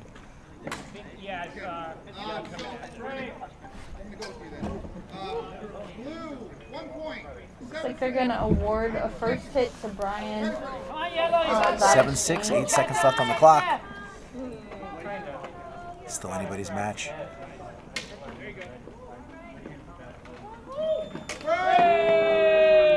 The clock calling this match with Bryan on top. 7-6, Bryan is our winner. He's going to let me use this. Oh, you got one here? So the refs are debating if they both saw an indirect from blue onto yellow, but they're debating whether or not it was before or after the buzzer. It looks like they're not going to award that point. So Bryan would have won the match either way, but his point differential is lower because of that, and so that may affect, if he makes it to the brackets, it may affect his position there. Yeah, I almost feel like I don't know what our strategy is Lightspeed wide, but I kind of feel like if there's a clock left before the final round, that the round should be played out fully, and a player shouldn't be able to avoid contact or hide in a corner until 3 seconds reveals itself on the clock.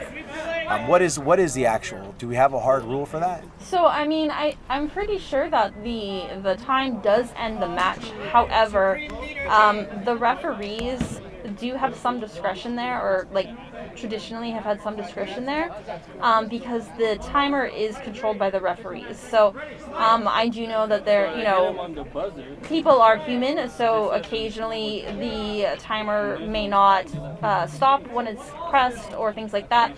So sometimes the referees make the decision to allow the match to continue past the buzzer, and then sometimes they don't. And so typically, if everything has gone correctly, the buzzer should stop the match, even if it's in the middle of an exchange. Yeah. Well, we have one of our athletes right now seeking clarity on that. His words were, he seems like we've been letting the after the buzzer plays, letting the fighters fight. So he felt like he had earned that point. So there is some confusion amongst the fighters here today.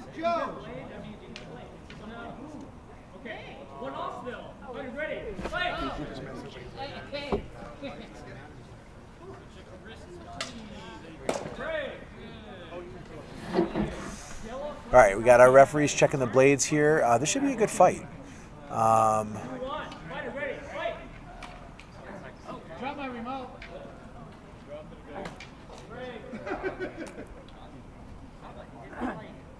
Yeah, so we're gonna have Hans from Light Force fighting Jose, and I believe that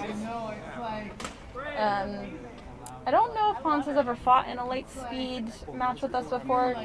He's unrated in our system, so fighters can earn their letter ratings by competing and doing well in our tournaments, and then depending on how they do against other ranked fighters, they can earn letter grades A through E. And in this particular tournament, we don't have too many ranked fighters. We have 1B, which is Jeremiah. Joanna is a C. Jose is a D ranking, and then we have a couple E's. But majority of our fighters are unranked, so we have kind of a mix of levels here. All right, here they come. They come out. Jose striking the hand, clean, 2 points. Awarded to Jose.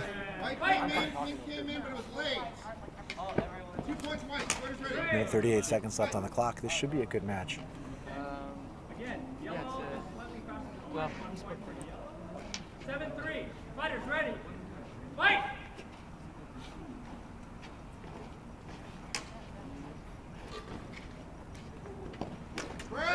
Jose landing another clean shot to the hand. It's going to be another 2 points awarded. Oh, saying that there was a deflection there.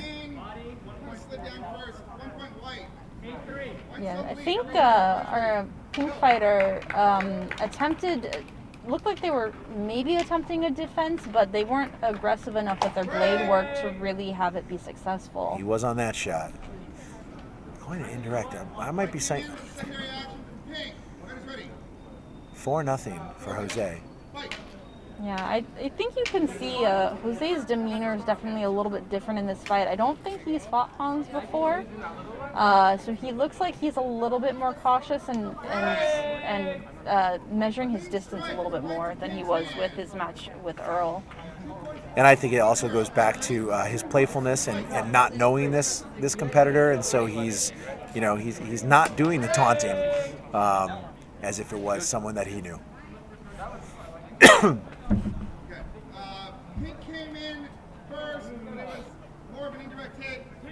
Hans landing a shot. He's going to get 1 point awarded, 6-1 with a minute left.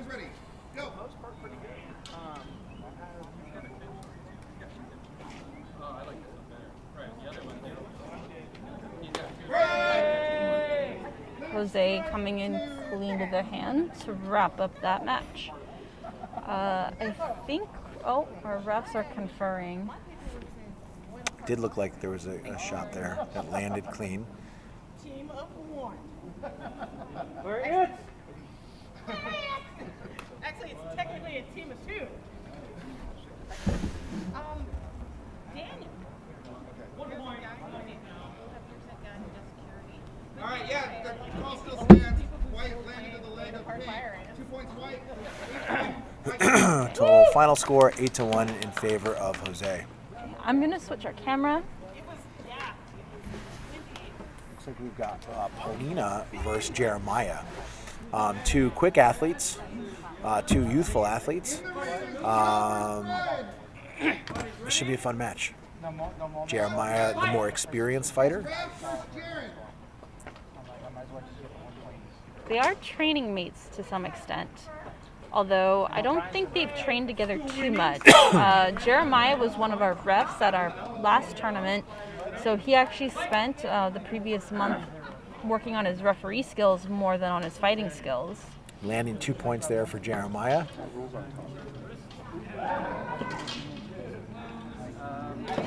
Oh! Jeremiah with the hesitation. lunge. Polina landing first. 1 point awarded to Polina. Scores 2-1. I feel like there was something we don't know.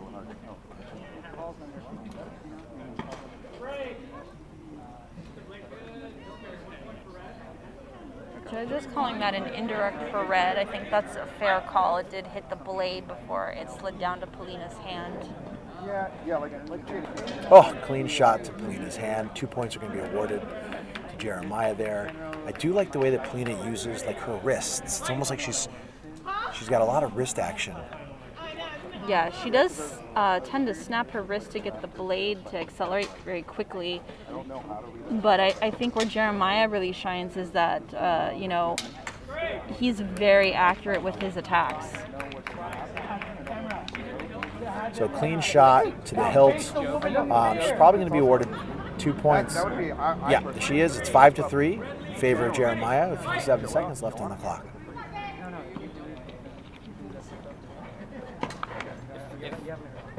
If one of the fighters asks for like timeout, can we just like stop everything for a minute? Well, that's what happened. Yeah. Looks like the refs are calling for Jeremiah. It was a bit difficult to see where the hit landed. I'm assuming on the hand. That does tend to be Jeremiah's favorite target. Okay. Cool. All right, cool.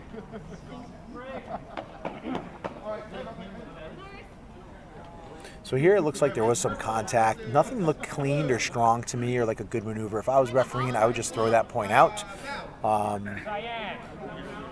And Tony agrees. He's doing the same thing, throwing it out.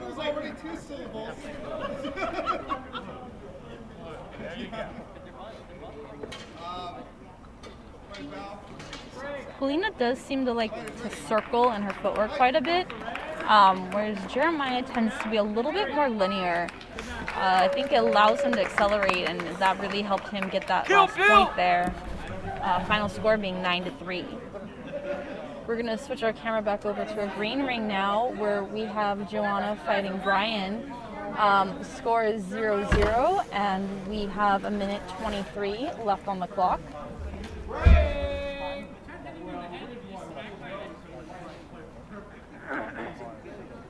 So the refs are going to discuss that one. From my perspective, it looked like it may have been a simultaneous hand hit, but the refs probably had a better view to determine. All right. Purple landed just before blue. So Joanna getting the point on that. The refs determining that her hit arrived just slightly ahead of Bryan, but it was very close.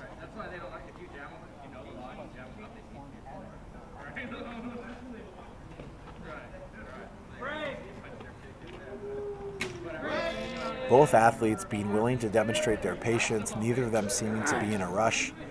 Both potentially reading the movements of the other athlete. Looks like Joanna might have landed first for an indirect hit, scoring 1 point. Scores 3-0 with 1 minute and 2 seconds left on the clock. 2-0.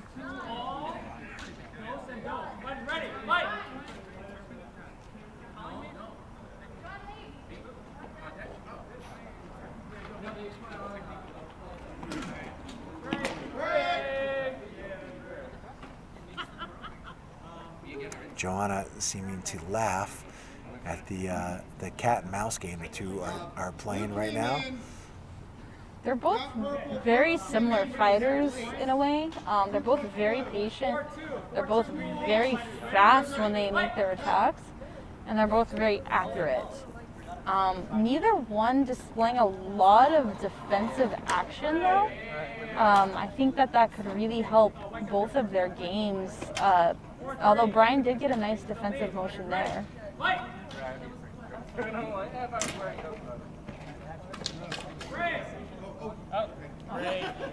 Both fighters recognize that there's contact. The refs missed it, but there's an honor point awarded to Bryan with, the point will go to Joanna, but Bryan will get an honor point in case of priority rules in the future. An unbelievably low score, 3-2 with 20 seconds left on the clock. I do appreciate this different style, I have to say.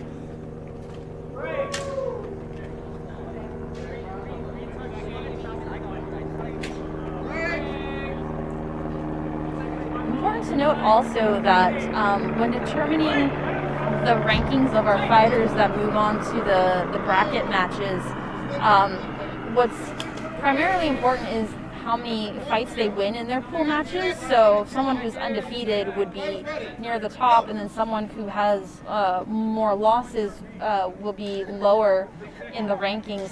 But also, as part of that determinant is the point differential. So even if a match ends 4-2, that would be the same as if a match ended 8-6 in less time. So the point differential, not necessarily the point total, is what's important in the match. Although Joe is ahead by 4 now, and we have 2 seconds left on the clock.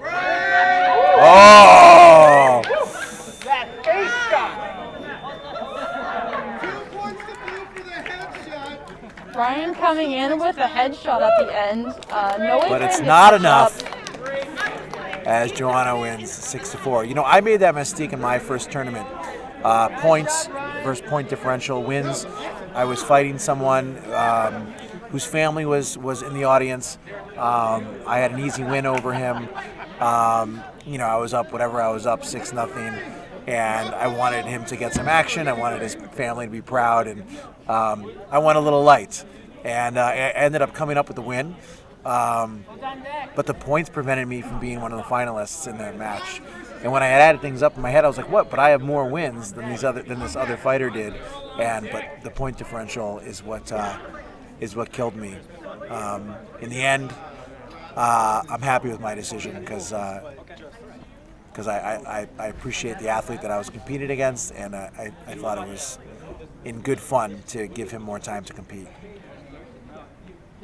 Yeah, and I think too, it's you know, that's something that a sport like this allows, because you're interacting with your opponents, as opposed to, you know, other individual sports like gymnastics or something like that, where, you know, you are competing against other people, but when you're competing, like, you are out there by yourself.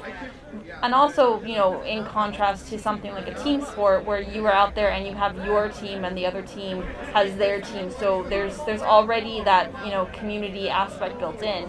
Here you're an individual, like, athlete, but what you do depends very much on what the other person is doing as well. So that's something that's kind of unique to weapons sports, and I think it's something that really can't be underappreciated.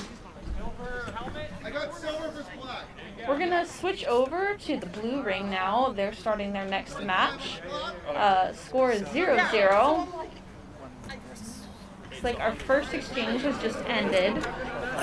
I wanted to switch over to this view because we haven't really seen these two athletes fight very much on camera.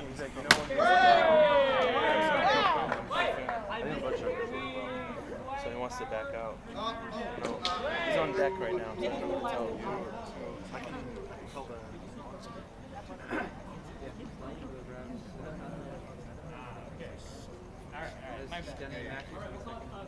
I got to double check. Yes, I felt it. 1-0, yellow's in the lead. Just finished the fight. You want me to just sit out for a bit? Yeah, that's what I have to do. Do you want to see if there's Oh. Lift bars and stuff on this? Yellow coming in first there to the side. That's what I saw. Excuse me. Looks like Tony is calling the secondary action out of time, which gives our yellow fighter 3 points total after that exchange. I have to tell you. So I did see a defensive action, but then it looked like the follow-up shot may have been...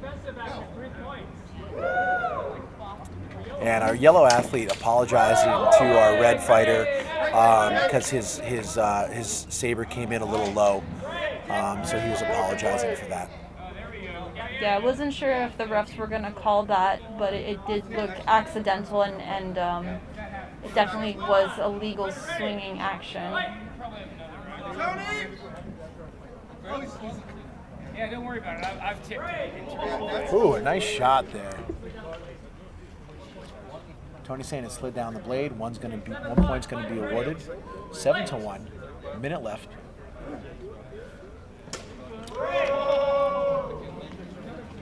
It's not even taped. Hey, Jose! Can't borrow a saber? Looks like the last point was an indirect. It's unfortunate for the pink fighter. Looked like they were attempting a defensive action, but refs did not see it going correctly. Yeah, that was very fast for me. I wouldn't have been able to call that point myself. I wouldn't have been sure that it did hit the hilt. But it looks like that's what Tony was able to see.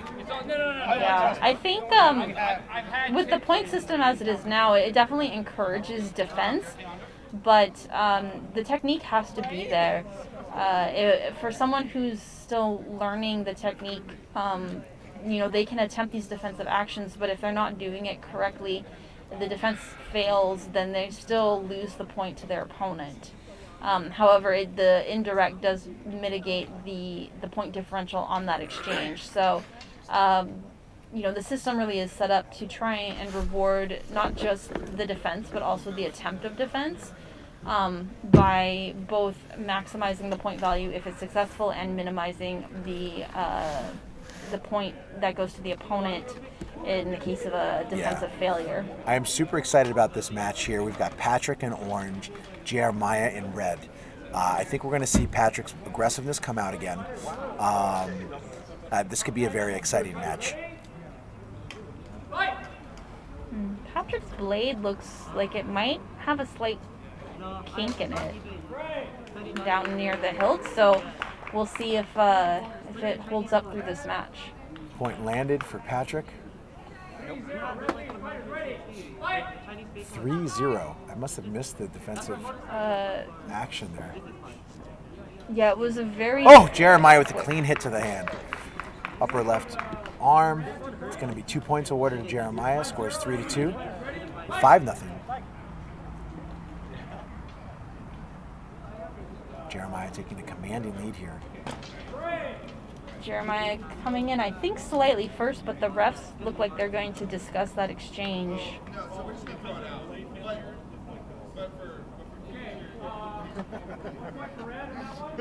Yep, the refs are agreeing that that Jeremiah came in slightly first. 6-0, a minute and a half left in the game. Jeremiah with a commanding lead. He's looking for that hand. Patrick's leaving it out there for him. Ooh. Jeremiah having nice defense there. One of our refs calling a simultaneous, and the other one not giving clear hand signals. I think they're going to discuss which part of that exchange the first hit landed on.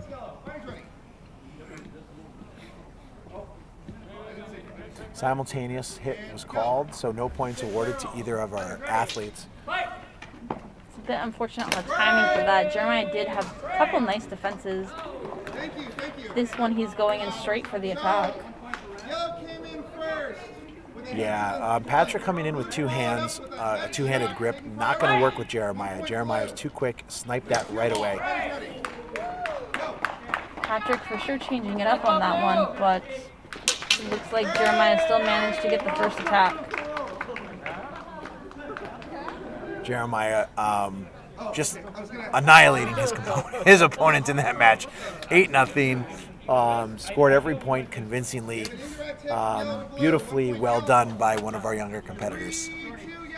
Yeah, I think, Jeremiah is our highest ranked competitor in this tournament, and I think his experience has really been showing in these pool matches.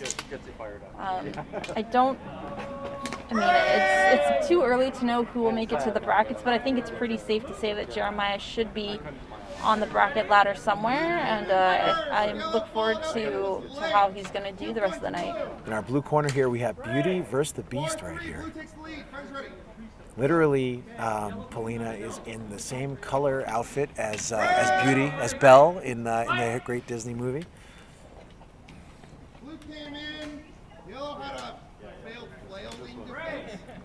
Looks like John simultaneous called there. 2-0. Polina's in the lead. Polina and John are training mates, both from Lightspeed Saber Irvine. Both of them are actually some of our newer members, so they have had the opportunity to spar with each other, but I don't think they've ever met in they haven't met in competition before because this is John's first competition. Polina scoring 1 point, 3-0.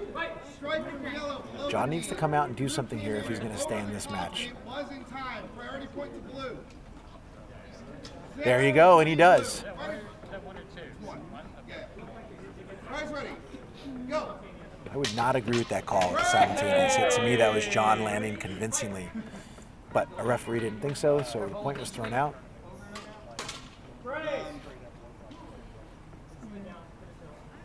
Indirect hit awarded to Polina. I think John needs to work on his arm motion a bit more. He knows how to use his blade work, but you can see that he kind of leaves his hand out in front. And again, I think this has to do with his fencing background, where he, is used to a hand guard.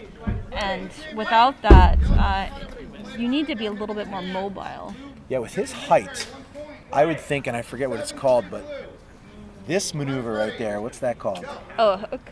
A hook. Sky hook. Is that not a traditional fencing maneuver? I believe it depends on which of the weapon disciplines you're in, because they have different target areas. So Because I would think that's going to serve him really greatly here, and I haven't seen it yet. I don't think. I think it's something that probably isn't the strongest aspect of his repertoire. He does seem to be very much favoring traditional fencer's guard. Hey, Chris, how are you? Chris, where are you? Where do you live? It was simul, but In your photo there, looks a lot like Chris Angel. Okay. It was simultaneous. One hit to the leg. Polina actually showing some defense here. Oof. Getting hit in the shoulder there.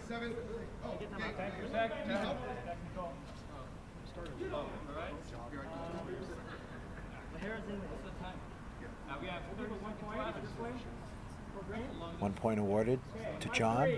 3-5. Polina's in the lead. 34 seconds left on the clock. John feeling more confident. You can see it in the way he comes out. That's called echolocation. A lot of indirect hits in this match. I think both fighters aren't really utilizing defense super effectively or going for very clear targets, although that was a much better attack from Green, I think. Yeah, they're coming out. They're kind of waiting to see who's going to attack first and who can avoid the other persons, but there isn't much defense yet. The attempts at it seemed to have been failing, so I think the fencers are going for different strategies. Polina with a clean hit, 2 points. That's going to end the match at 8-4 in favor of Polina. Good match and fun to see two of our newer athletes competing. The good sportsmanship at the end. Polina whispering to him right now, talking some trash, I'm sure. Chat saying Polina needs to aim lower. Yeah, so Polina is one of our newer fencers. She's only been fighting for a couple of months. This is her second tournament, so she's actually made quite a bit of improvement from when she first started. She came to Lightspeed because she really loves Star Wars and really felt she didn't start watching the movies until recently, fell in love with it, and found us, and she's been to every practice since she started. Very dedicated. She does. Yes, Chris, you're right. She doesn't waste a lot of movement. She's very efficient. I believe she has a background in horseback riding. And so she does know how to be a competitive athlete, but does not have any background in a weapons sport. So this is definitely something new for her. Looks like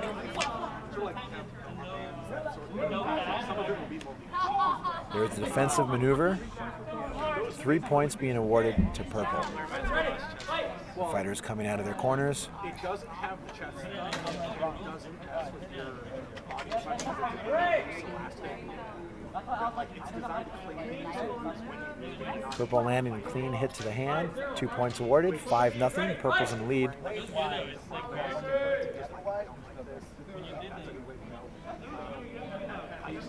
Oh, That sounded like something to me. Looked like a clean hit to me, but maybe he missed it at the ground, although I thought it was a clean hit to the knee. Perhaps I'm wrong. Oh! And that's a disarm for purple. That's 2 points to the fighter who engaged in the disarm. I'm not sure what the refs are conferring on. I think Tony's consulting to see what that point is worth for a disarm. And it looks like 2 points might be awarded. Let's see. No points awarded. Ooh. That doesn't sound right to me. It sounds like they're calling it a self-disarm, where the disarm was not caused by the engagement of the opponents, but just that he lost his saber. I'm not sure why that's still not being called. It should be a point. It should be worth a point. Otherwise, an athlete can just drop his saber if he's up. And, have that point thrown Maybe out. there was some other technical action that went on preceding the disarm. Oh, clean shot to the hand. 2 points awarded to White. 2-5.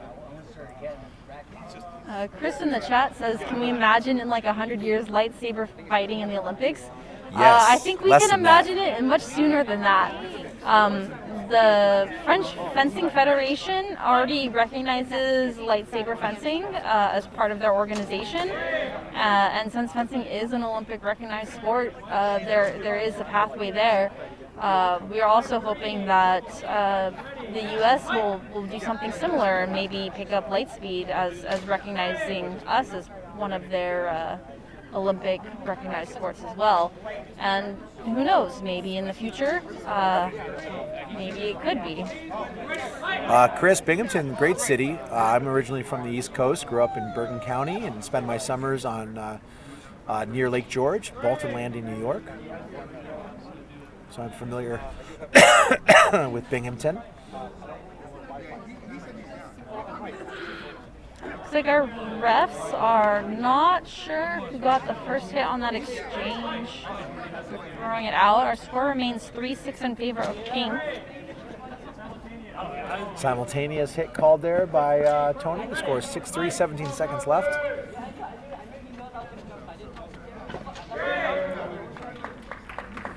Clean shot landed to the hand. 2 points. 6-5. Here we go. There's about 13 seconds left. It's anybody's match.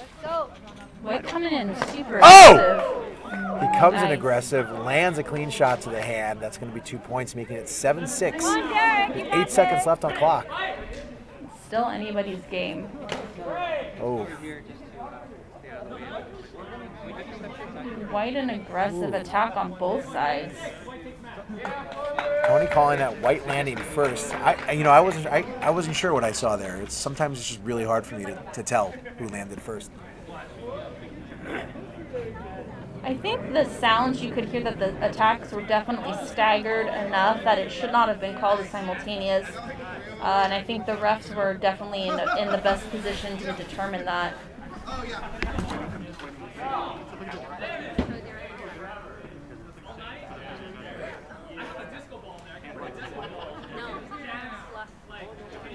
Both of our rings getting ready for their next matches.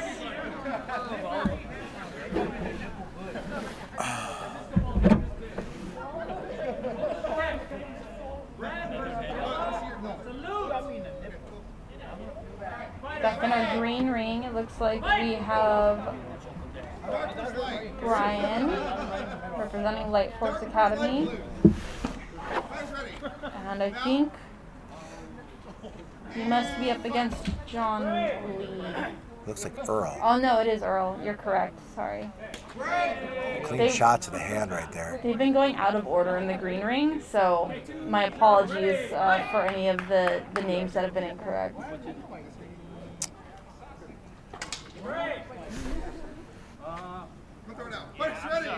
Looks like we have a celebrity here in the audience. We'll see if we can get an interview with our celebrity.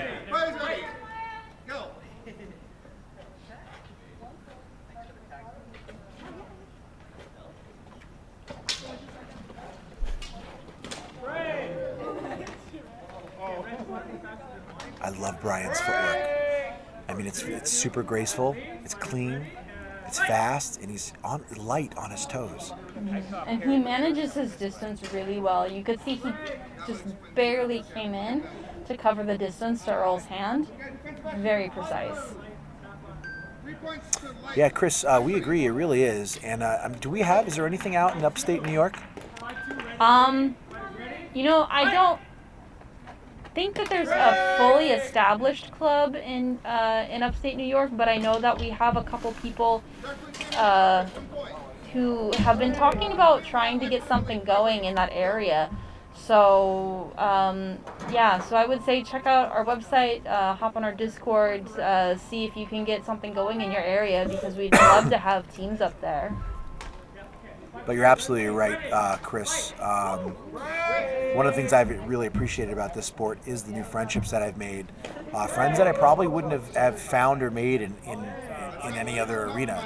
The thing that we have most in common is our enjoyment of the sport. So it's been really special to get to meet so many different personalities who maybe I normally wouldn't be attracted to at a party or at the grocery store. But here, with this thing in common that we have with our affinity towards Star Wars and our unique affinity towards the sport, it really does create unique friendships. 5-4, red to lead, ready, and fight! Lightfoot came in, top of the hilt. Fighters ready. Looks like Bryan's managing distance again really well in that last exchange. He's up 5-1, but Earl comes in for the headshot. Nice attack from Earl. Yeah, that was pretty. John? Sorry. Is this yours? No, it's Will's. Will's? Oh. Bryan retreats so quickly and elegantly. Yeah, he's in our interview with him, he was saying that he had different martial arts, not weapon sports, but other martial arts experience when he was younger. And I think you can really see that in the way that he moves his body. He really knows how to distance himself from his opponent.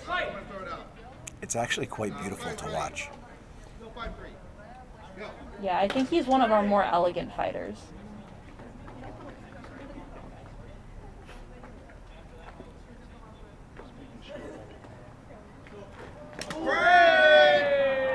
Earl trying for that headshot again, but not getting it this time. Both of the refs calling his secondary action out of time. So it looks like Bryan will get the full 2 points for the first attack in that exchange. You know what's interesting about Earl is I've never seen another competitor with a chest protector quite like that. But I've also never seen another competitor get hit so often in the chest. And so it makes me wonder if, because he was getting hit so often in the chest, he decided to get a chest protector, or because he has a chest protector and so he's not afraid of the fear of getting hit in the chest, he gets hit there more often. I'm pretty sure Earl has always come in with a chest protector.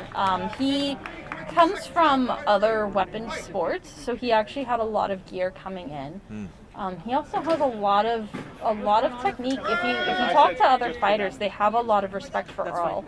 I think he's a really great teacher. He's very knowledgeable, but he's not as aggressive in a competitive arena. So he's not one of our top competitors, but if you talk to our other fighters, he's definitely one of our most respected competitors.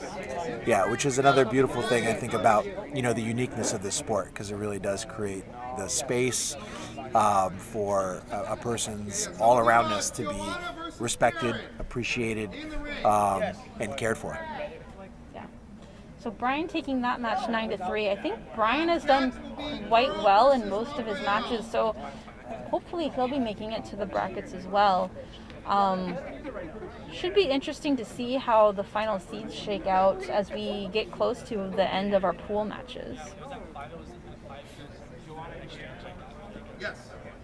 Do we have any bases in upstate New York? Upstate New York? No. Okay. We have, there's a new team in Long Island right now. Okay. Chris, we've just been confirmed that we don't have anything in upstate New York at the moment, but we do have a new team that just formed in Long Island. Not sure how far of a drive that is. Far. Yeah, I figured.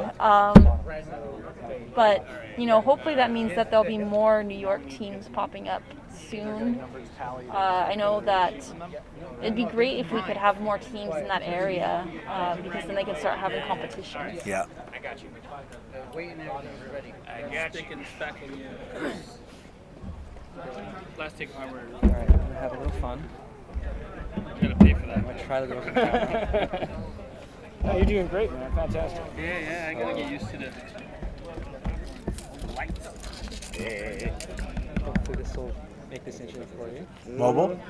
Mobile.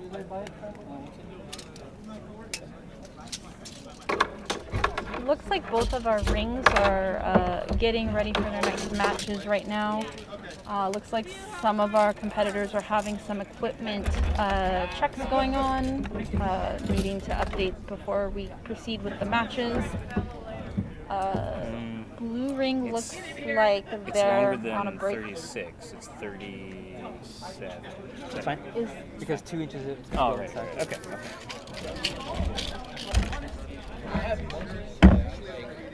What's this thing? Oh no, you haven't seen any. There seems to be a lull in energy with some of our athletes right now. People maybe starting to get fatigued. It's been a long night. It's starting to get a little cold outside. But I would say that athletes definitely seem to be, maybe showing a little fatigue right now. Yeah, I think there's always a little bit of a lull in energy before the bracket matches are announced. Everybody kind of winding down after the pools and not quite sure, if they've moved on. You should find this program on the desktop. A Power Mirror. Find that program on the desktop. Do I need to minimize this? I think we're gonna try something with our cameras. After this match, you will begin. And it's the last fight. That's the absolute. Okay, let's sit for a second. Go, Joanna!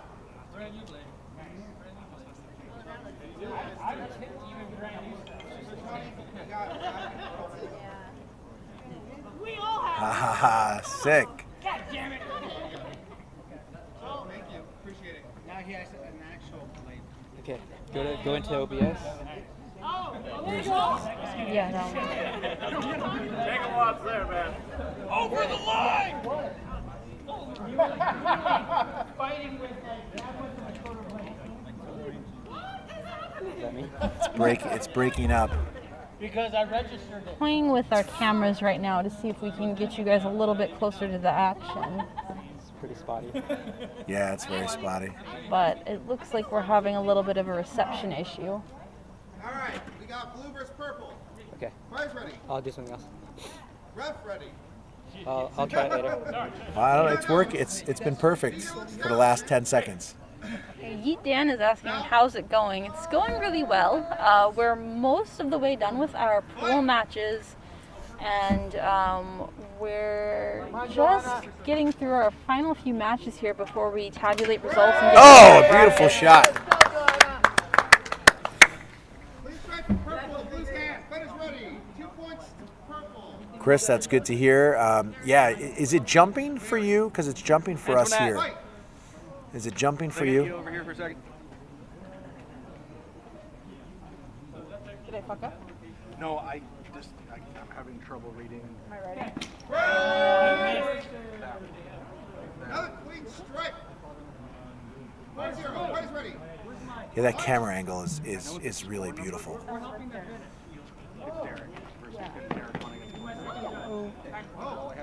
Yeah, Blue definitely came in and hit Joe on the hand. I don't think our refs caught it, but she is conceding the point. It'd be nice if we could do this. And Just that one, I was like, and then that's 5-6 on the page. it'd be fun if we could have this camera angle with the fight camera, with the fight scene in the background. No, that's actually write it. nearby. Yeah. Okay, thanks, Kevin.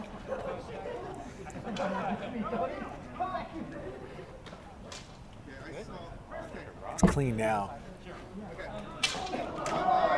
Probably too far away. Tell me how it is when I'm around here. It's good. Yeah, so we're experimenting with new camera angles. This looks beautiful, I have to say.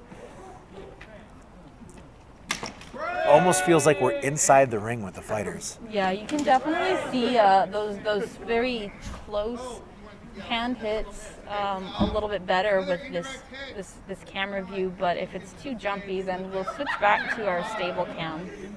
It hasn't been jumpy for the last minute, I would say. Yeah, it seems to be working a little bit better now.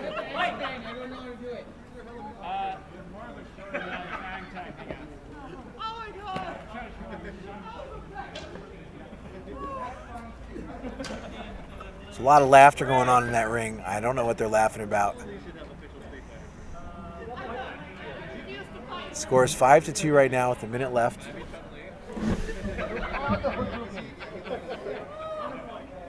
6-1 purple. Good honor. All right, time to get ready. Guys ready? And fight. Okay, ready, fight. Keep fighting, keep fighting. Oh, clean shot to the hilt. 2 points awarded to Joanna. Throw coming in right on top of that other swing. Nice strike from her. And that she takes the match 8-1. Her point differentials have been quite high in most of her matches. I think that sets her up really well heading into the brackets. Yeah, absolutely. This camera is fantastic.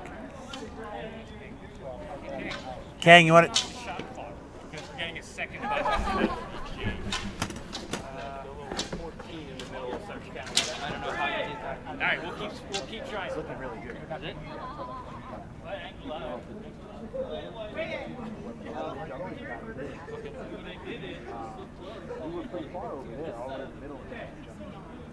Oh, it looks like our camera froze, so let me take you back to our stable cam. What happened? His camera.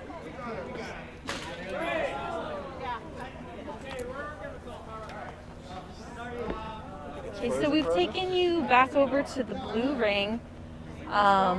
So right now the score is 5 for blue, 3 for yellow, with 6 seconds remaining.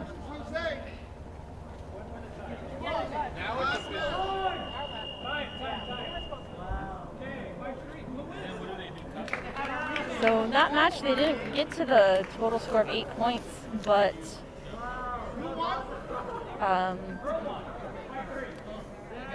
yeah, this is awesome. Yes, Chris. Kang is filming with a mobile cam. It's something new that we're trying. Hopefully, it doesn't get too jumpy, and we can keep using this angle to really get a sense of what's going on in the rings. I felt like we were mirroring each other. I'm sorry. I was like, what the fuck? There we go. Dr. Gabo says, hello from Mexico. Hello. 2 years ago, we fought. And today I'm having my revenge. Look forward to it, brother. Is that the low light version of the screen, or? This is as low as the display. Oh. All right, we got our fight starting here. We got Jose in white, Bryan in blue. Should be an interesting match. Because like I don't really use my laptop that much. Like I use it for work. When I use it for work. Yeah, so Bryan's footwork is too fast for Jose's shenanigans, where he usually comes in with that quick attack. Nice thing with Bryan is he's using his feet to get out of the way, not relying too much on his blade work, but he can use it when he needs to. I appreciate this referee's verbal communication. He's loud, he's strong. Clean shot to the left shoulder. Right shoulder, actually. 2 points are going to be rewarded there. I think that was more of a tempo thing. He got that point because of his offsetting tempo. Looks like our head ref was calling that as a headshot, but 2 points either way. Although Clean Bryan's shot. coming back Score is now tied 2-all. Whoops, wrong camera. Wait, so it depends Well, on. so it depends on where they're pointing at for the live. You're now. Yeah, because mine just broke today. No, but this is this angle, right? So I'm playing with He's on Jose. that. Yeah, that's why on this angle. But I'm gonna order the new film because my film. Oh! That's why. Looked like another clean shot. 2 points landing on Bryan. Jose is going to take the lead now. 4-3, I believe. So we're in the middle. First tournament, yeah, but I was really fun because the bottom was too long. Yeah, but then I picked the bottom. 4-3. Jose took the lead. Yeah, A minute left on the clock. so I thought it was a prop. Oh, first I thought it Still was plenty of time for Bryan to come back, but Jose coming in, I think, well ahead. Now, Bryan's retreating, but Jose looks like he's extending that first jump and lunge, and he's landing on Bryan every time now. Jose's going to have to change his strategy. Bryan, rather. And it wasn't very clean. Let's see if they're going to throw that out. I think one of our fencers may also be trying to Concede a point. concede a point. They're throwing it out. 6-3. Jose's been in command of this match for the last few points here. That's what it was. Okay. I forgot. I thought we were supposed to do that sorting.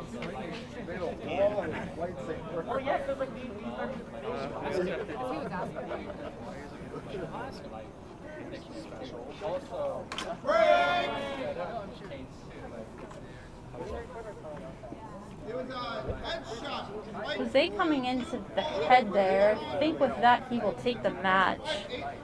Yep. Excellent match on Jose's part. Yeah, Jose, I think, uses a lot of tricks and misdirection to confuse his opponents. And I think Bryan's a little bit better suited to a more classical fighter. Didn't seem to switch up his strategy quick enough there. Let's go see. I'm going to go see if I can take our new roaming camera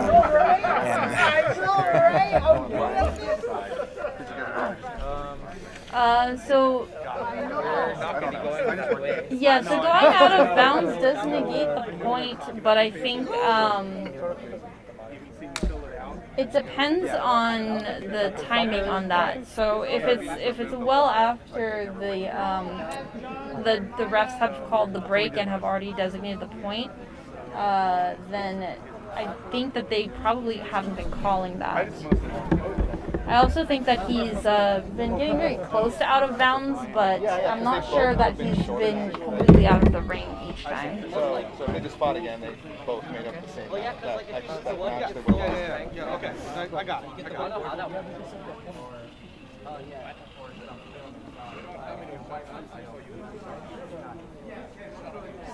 all right, looks like our referees are taking a little bit of a break. We're going to do that too. Enjoy the great photography that you can see right here.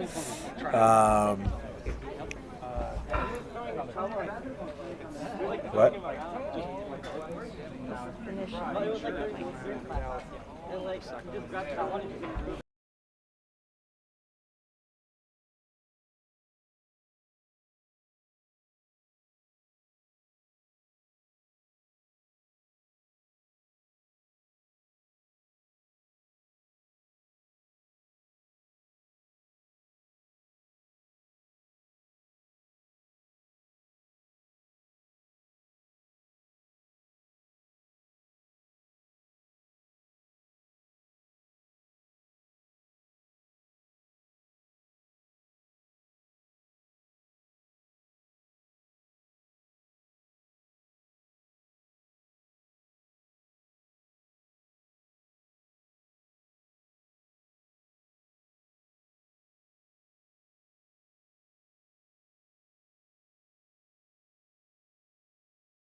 All right, so our officials are tallying up the scores to see who's placing and what their tournament brackets are going to look like in the upcoming rounds. What are some things that you've noticed so far, and what do you think is going to happen in the brackets?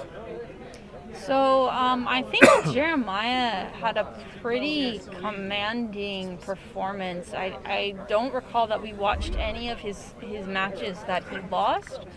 So my guess is that Jeremiah will be pretty close to the top of the leaderboard.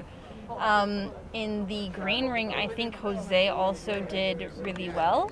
So my guess is that those two will probably be in the top two spots, and it will depend on point differentials to determine the seeding.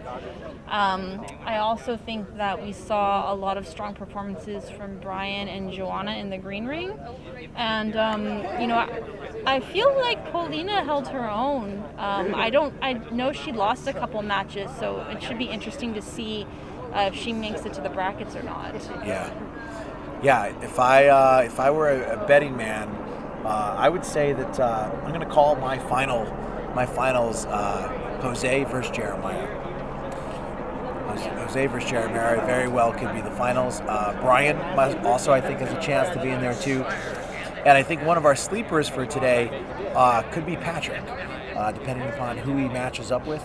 I think his strength and aggression could see him getting far in the bracket. I mean, and I wouldn't count Joanna out either.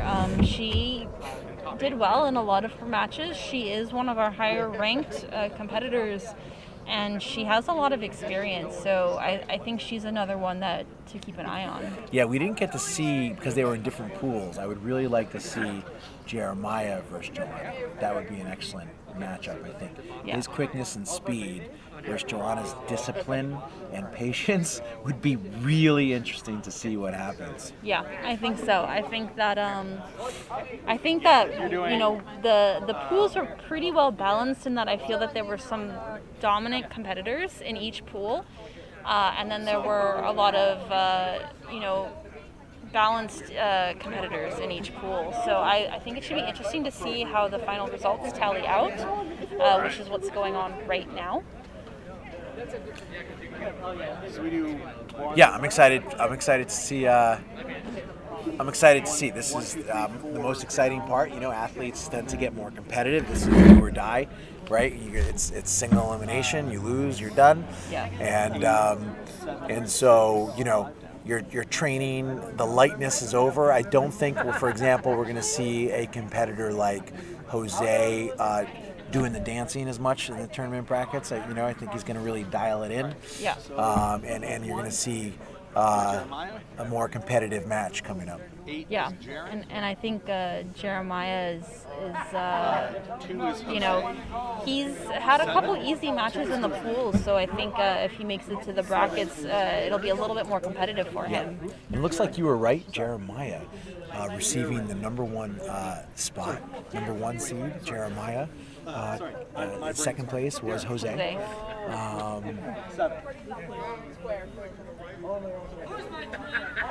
Looks like Jaron squeaked in there in spot 8, and the 3 spot, just like you said. Did you hear it? Joanna landing in the 3 spot. So just as Tricia had said, you had Jeremiah coming in first, Jose in second, Joanna in third. So we got the Killer Jays in there. Which makes sense because they are our 3 highest ranked competitors in this tournament.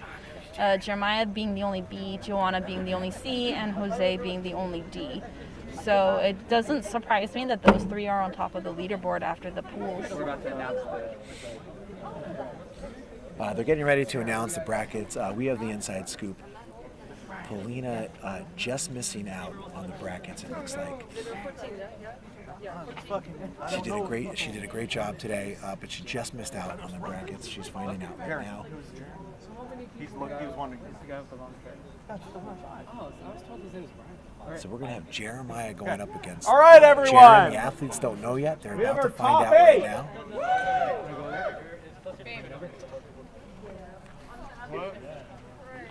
Number 1 out of pools is Jeremiah. Number 2 is Jose.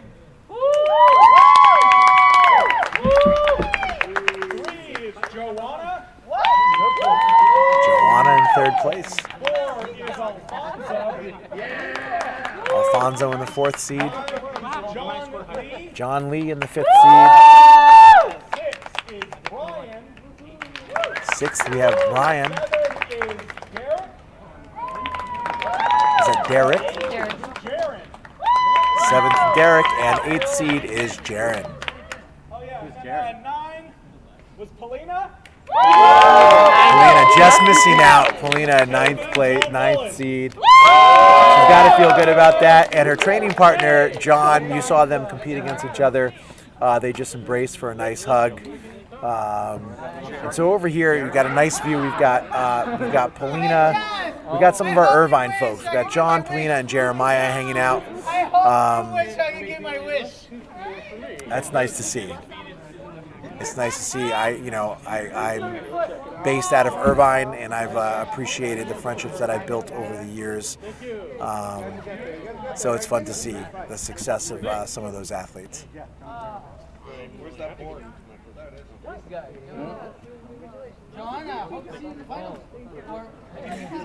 Jose already talking trash.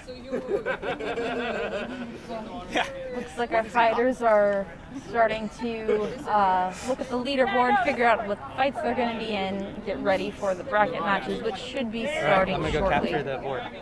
Yeah, leave that thing running. That thing's the best thing. I'll take it and do interviews and stuff as well. It's fun. It's cool. And it's been doing really well. I think the problem is You can't interview because the the mics. problem is I think the Does it not have a mic?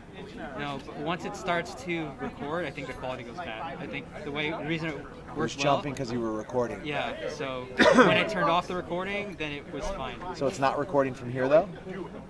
So you need to hit record here for it to start to capture the audio. That's the issue. Oh. Because it needs to. Otherwise, I'm just using it as a camera. Got as it. a viewer. Got it. So next time, if we really make this professional, like we'll equip you with, like I'd like to equip you with everything. That you view need. is amazing. You're inside the ring. Yeah. So, like I said, so if we can make this professional, like I'd like to equip you with everything that Yeah, you need. yeah. Okay. Because we have everything. We just need more help. I just need you to have everything that you need, Yeah. so you know where everything is. Yeah. Okay. And I'll totally do that. Okay. Yeah. Cool. Looks good. All right, so we've got some excitement going around. Jeremiah and Mom, come on over, Jen. All right, so here we have one of my favorite athletes,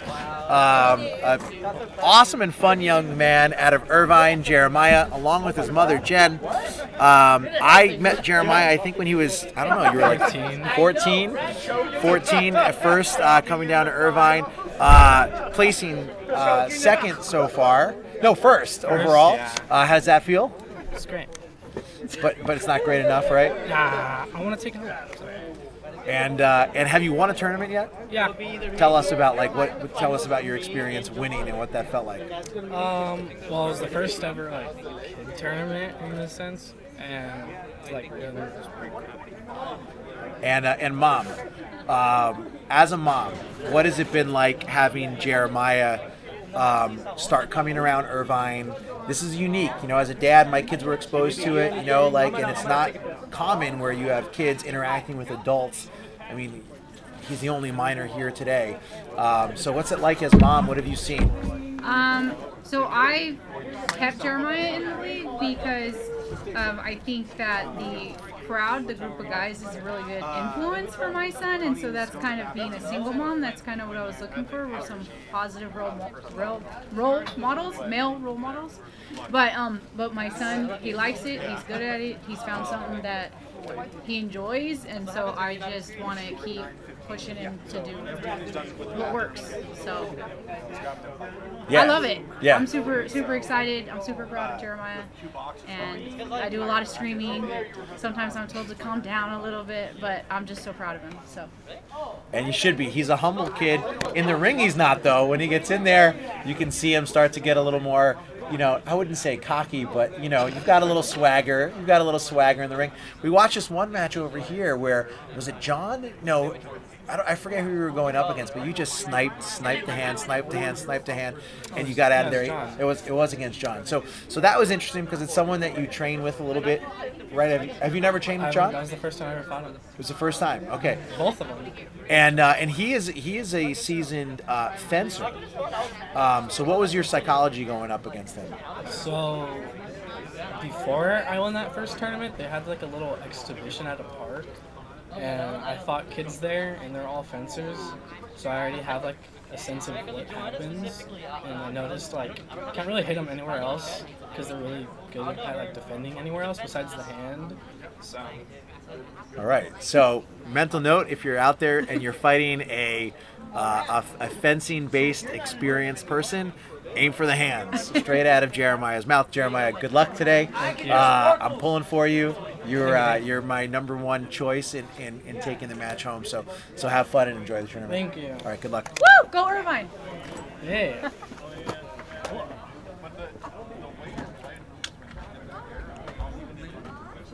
All right, so if you're watching, Rob, chime in on that. Like, what have you noticed against traditional fencers, and what that's like to compete against a fencer? Like I smacked someone. What happened here with our I battery? think it was the battery. I'm not used to it. Because like before, we would always circle around. And we can entertain them. Da-da, she says. You switch it to this, and then you can entertain them. So who right now? Give me a shout out if you're watching, if you're seeing us right now. Say hello. It's been a good tournament. I'm going to tell you, I'm pulling for Jeremiah. I'm also pulling for Joanna. It would be fun to see her. Those two in the finals would be a lot of fun. Okay, Rob, thanks for letting us know. Yeah, those two would be a lot of fun to see in the finals. But it's really anybody's to take here. We've got some favorites: Jose, Jeremiah, Joanna, and Bryan, perhaps. But it really could be anybody's match. I tried it, but like with the small, the shorty, like compared to. We've got a camera change coming up here. Rob says, oh. Rob says, it's my anniversary this weekend. If I watch too much, it will be my last anniversary weekend. Fair point. Lightspeed will be here, after this weekend. You got Kang dancing for you in the background. But fair point, Kang. Wise man, Rob. Wise man. And it's no doubt that's why you've lasted so long. So keep practicing those good relationship habits.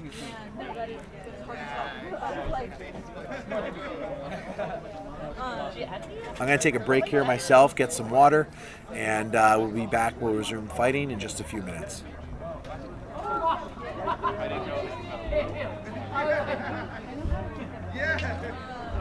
Yeah, I saw you added Tony. I was like, damn. Everyone. We're almost everyone. Yeah. I just also I've been charging one down. Yeah, they made another. I had her. I think so. I will do, Rob. I will do. Check camera. No, I mean the getting into the check camera. Good. Good.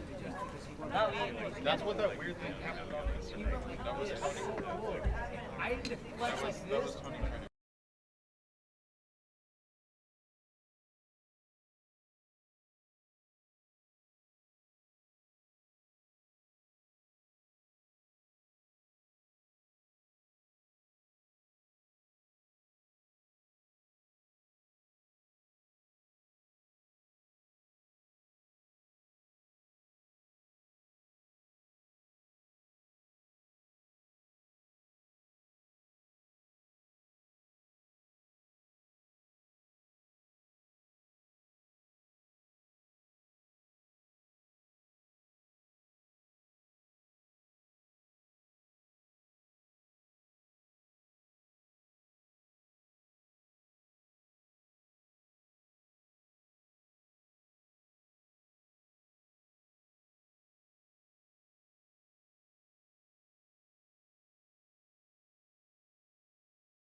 All right, so some of the rule updates for the tournament. We've got matches are going to be to 10 points or 2 minutes, whichever comes first. In this first green arena, we're going to have Jeremiah versus Jared. Jaren. Versus Jaren. Jeremiah versus Jaren. So you want me to try a video? Yeah, that'd be sweet because it's been beautiful. Okay, try pulling it up.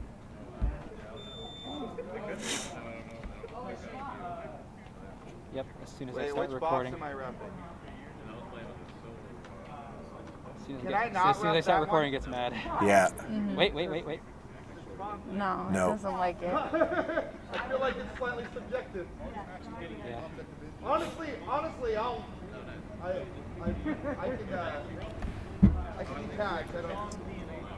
If it was like a girlfriend, I might be a problem. Jeremiah, Rob says his money's on you. Rob says his money's on you. No. It's like frozen and then jumping. It's moving now. Let me.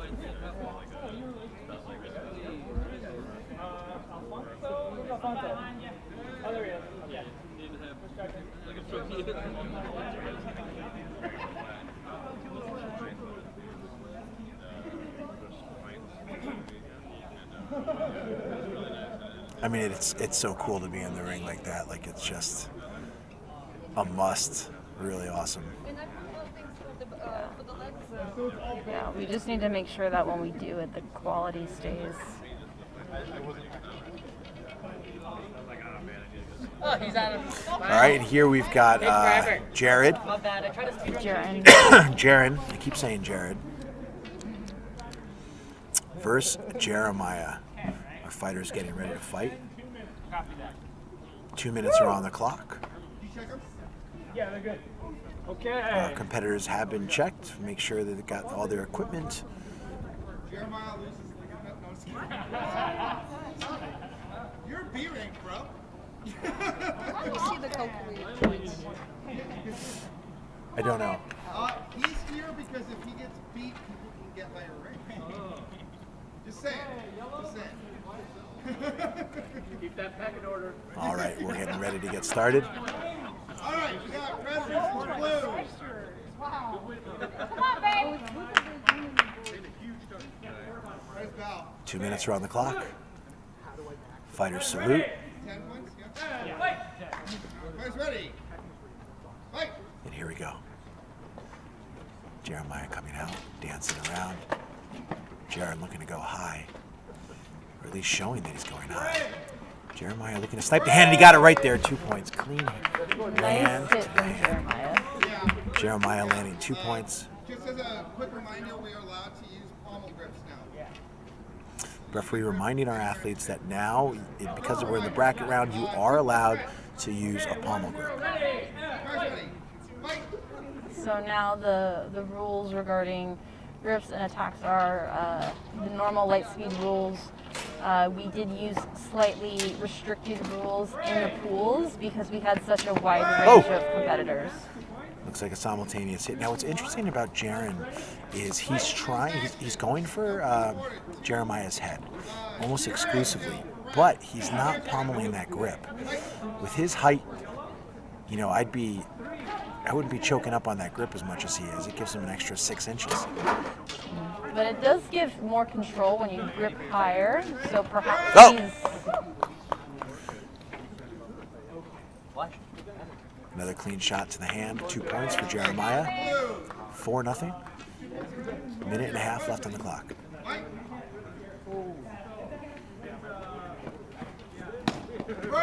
Oh, a nice move by Jaren.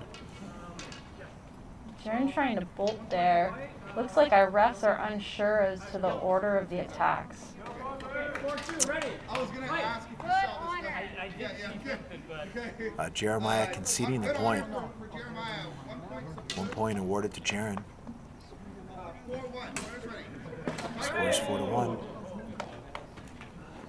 Jeremiah coming out dancing. Looking a little bit like a boxer right now.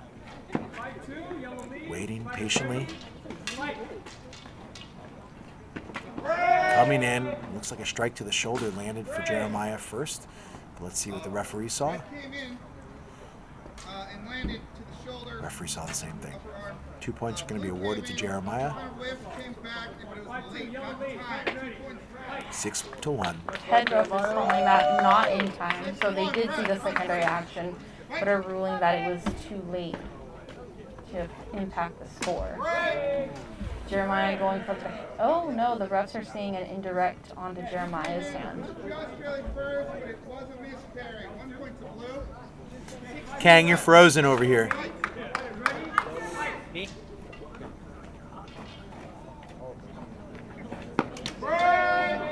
That was almost too fast to see what happened there. Jeremiah coming in with a quick attack to the head. So Yeah, you're totally frozen on like 2 minutes ago. There was an after action from blue, but I think if there was a... Well, there was a headshot from red, so the after action wouldn't be impacting the score anyway.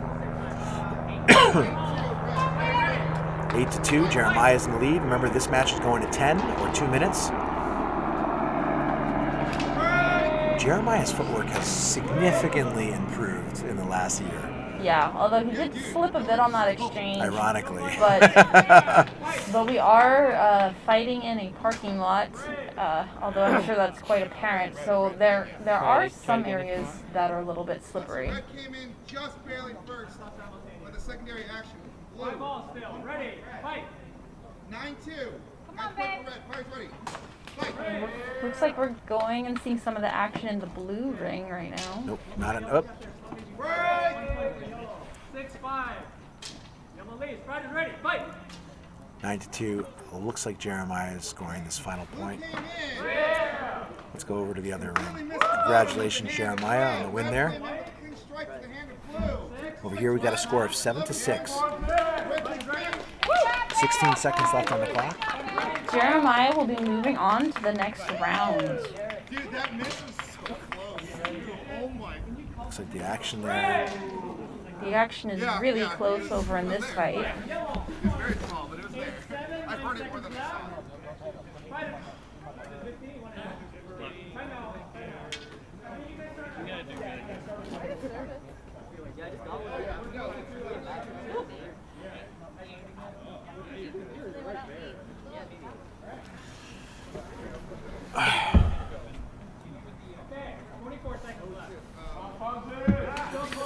All right, 24 seconds left on the clock. The score is 8-7.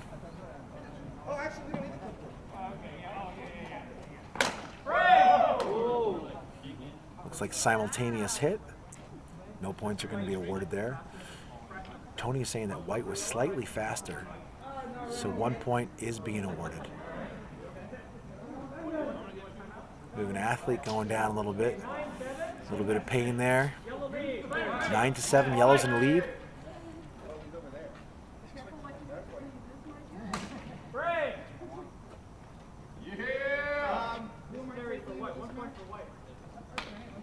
It's 9-8. 9-8, 14 seconds left on the clock.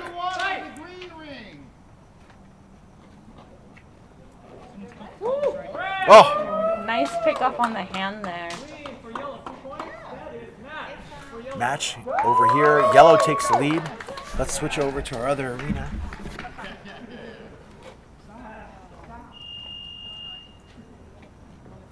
Can you switch the view there?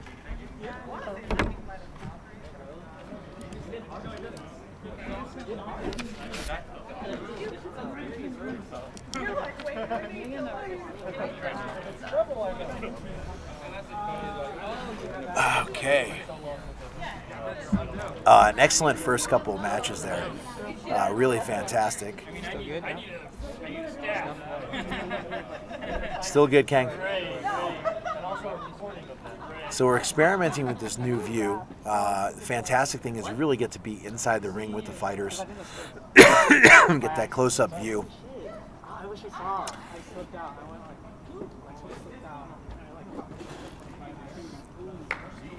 Although it is a little slow right now. I just like lean forward and just like slid. And there we got Jaren, who had a nice match. Really? Man, I'm scared. There we go, the wonderful smile.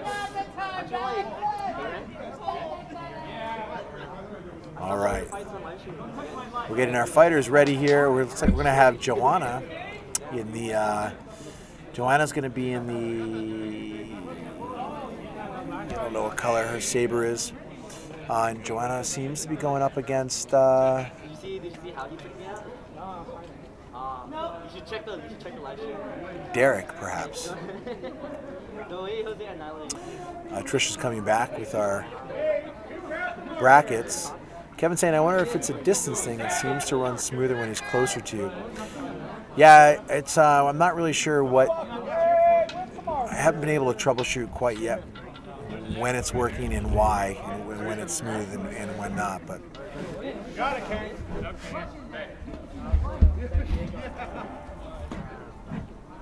So we've got Joanna versus Bryan.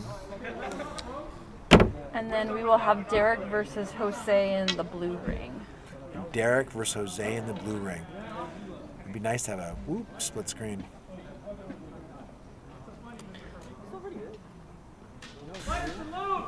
I'm gonna go back and forth. Okay. Commentate. I'll just go to reactions. So the fight is starting in the blue ring. This is Derek versus Jose. Jose was second after the pool matches. Derek was in the 7th seed.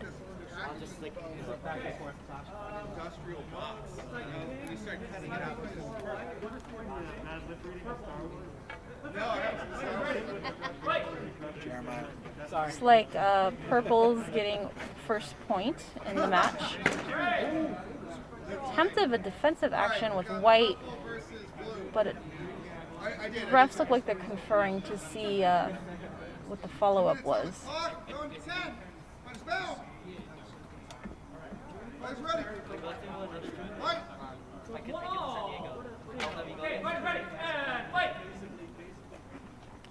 Match is now tied 1-1, but we are switching back over to the green ring, where we have Joanna versus Bryan. They match each other in the pool matches, and I believe Joanna took that match.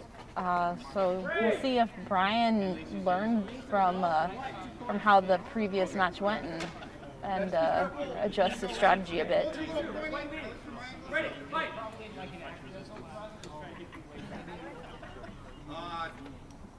1-0, blue. First point going to Bryan in this match. Refs having a discussion whether or not there's any violations, but I think that they ruled that it was accidental and are not giving any warnings. Joe having a nice pickoff on the hand, very clean shot. That's been her strategy for most of the night, so she's now in the lead 2-1.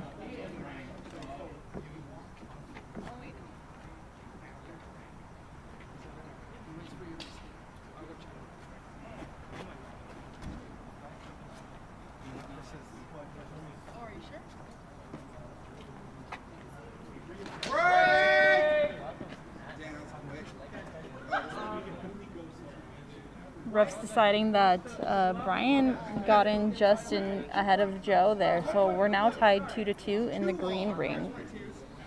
Guys ready? Fight. Okay, 4-all. Ready, fight.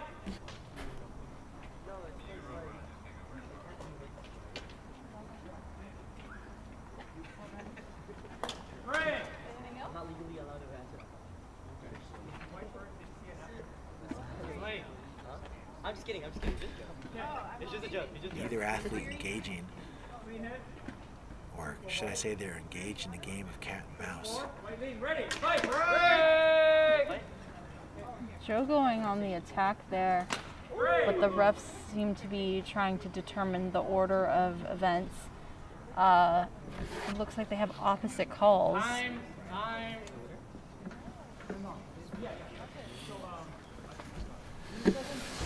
Switching back over to our blue ring, our score right now is 4-6.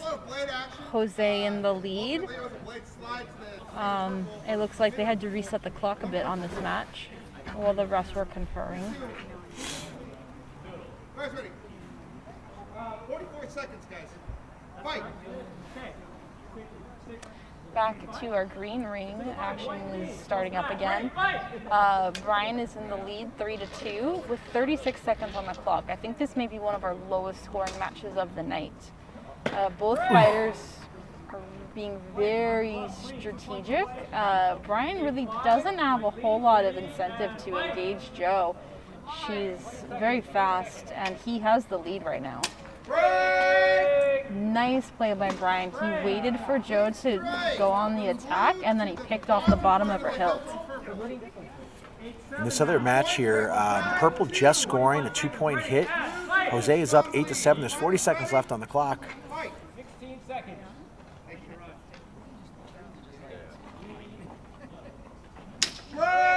Jose back into the corner, but it looks like he made the snipe right there, landing on the glove. 2 points awarded. That is the match, 10-7. Congratulations, Jose. Jose will be moving on, and he will be fighting John Lee in the next round. Joanna's going to need to come out aggressive here. 4-5. 11 seconds, and Bryan is in the lead by 1 point. Bryan engaging early. Clock is going to run out. Joe needs to make something happen. Does she do it? So Joe losing a tip on that exchange, but Blue arriving first, which puts Bryan solidly in the lead. So Joe not just losing the tip, but also the match. So Bryan will be moving on to fight Jeremiah. This should be exciting because I think this was the match that you wanted to see. This is the match I wanted to see. This is going to be really exciting. Jeremiah excited about it himself. This is going to be a fantastic match.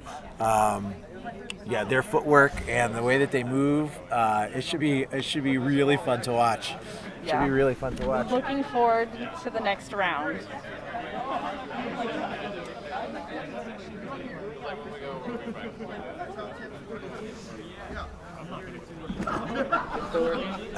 Yeah, has been, yeah.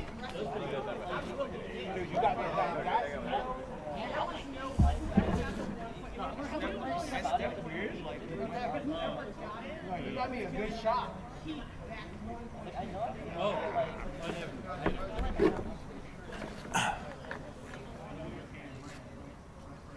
Oh, that's not very good. To bring this the wrong angle. There you go. Yeah, very nice. Celebrate! John! We get to fight! We get to fight! We get to fight! It looks like a lot of our fighters are excited about their matches that they have coming up. Jose and John seem to be really excited about their upcoming match.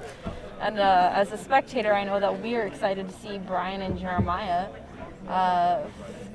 The fight should be starting soon as we get ready to start our semifinals.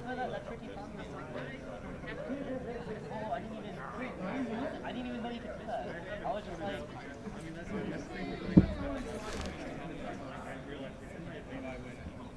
You're like, just wait around.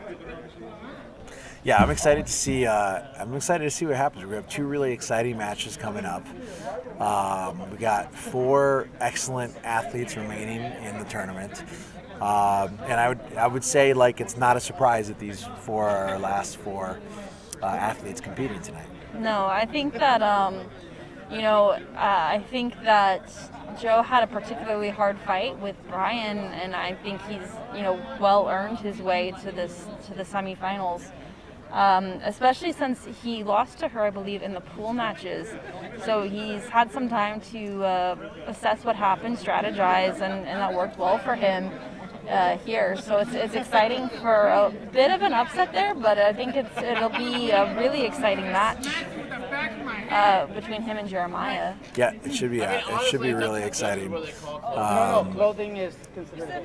I think are we just taking a break right now for the athletes' benefit? It seems like, and we'll be getting started in just a moment here. Jeremiah talking to a couple of our veteran fighters right now. I wonder if he's getting tips. Or one thing I appreciate about Jeremiah is that he's always learning. He's always seemed like he's got his listening ears on, and he's like thinking strategy and trying to figure out how to become a better athlete. Yeah, I do think that he's come to us as a student, and I think he's really maintained that sort of mindset. But I think it's worked to his benefit because he's always improving. I think he's always seeing what's working and what's not working, not just for himself but for other competitors. And I think he really employs a lot of strategy, which is why he's our top-ranked competitor today. Got a couple more minutes until our semis start.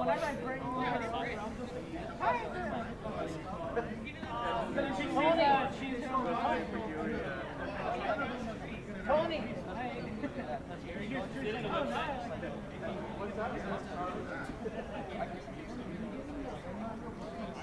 Sir, I had to bow out halfway, so please take this for the shirts and stuff.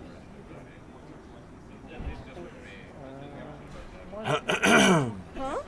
40? Because Kieran's shirt was 30. No, never. No, the mask was 30, and then there's 2 shorts. I gave her a steak. Are you sure? Okay, thank you. No, I am. I just feel real stupid because I really wanted to keep judging. I just felt like I was judging my stride.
Okay, if you are near your computer, come a little closer because these semis are starting soon.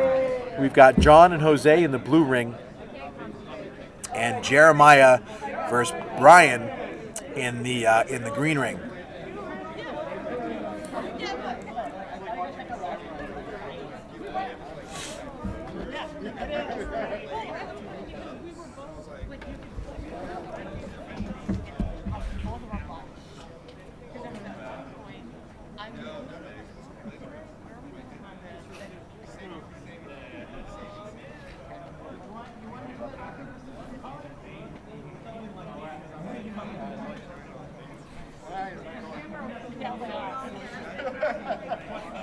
One of the things I appreciate about this community and this type of competition is I don't think anyone's left.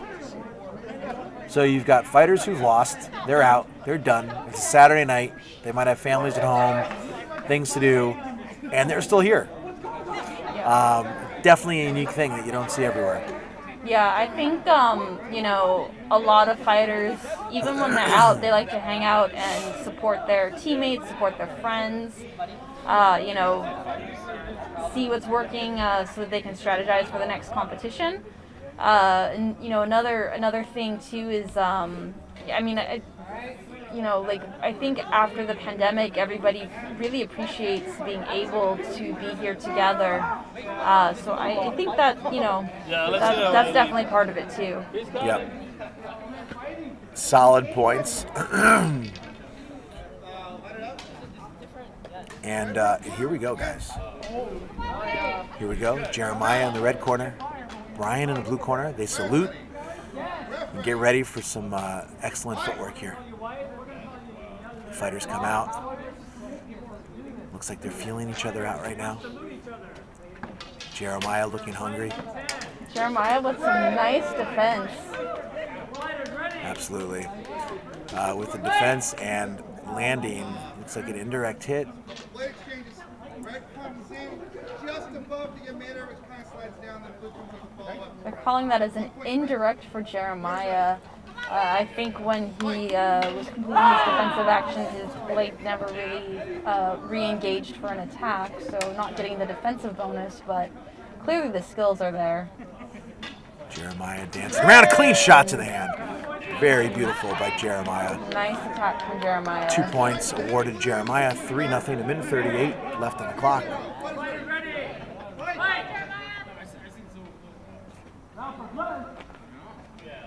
I mean, these two fighters really do make it look like a boxing match. Jeremiah lands a clean shot.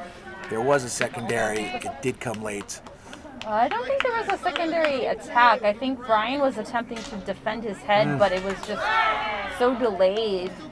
Jeremiah is so fast. So it looks like there's a defensive maneuver by Jeremiah and the clean hit. So Jeremiah awarded 3 points, it looks like.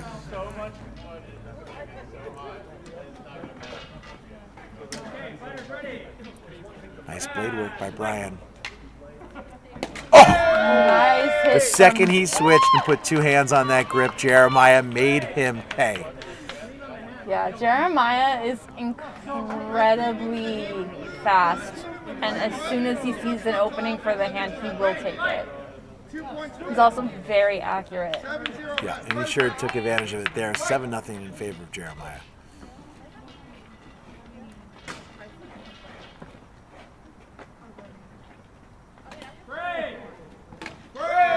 Jeremiah going for the foot, but it looks like there may be a headshot override. Yeah, it looked like that to me. Just came just briefly, a millisecond ahead of time. So red came into the foot of blue, but blue followed it with a headshot, which gives him priority. 1 point to blue. So the refs are giving the headshot override to blue, so Bryan is now on the board. Our score is still 7-1 with 1 minute remaining. Jeremiah is in the commanding lead. And even though that point was awarded to Bryan, it's not much of a confidence booster. Red came in, blue came in shortly after. It was a really fast exchange. 1 point to red. Jeremiah being awarded 1 point there. Scores 8-1 with a minute left on the clock.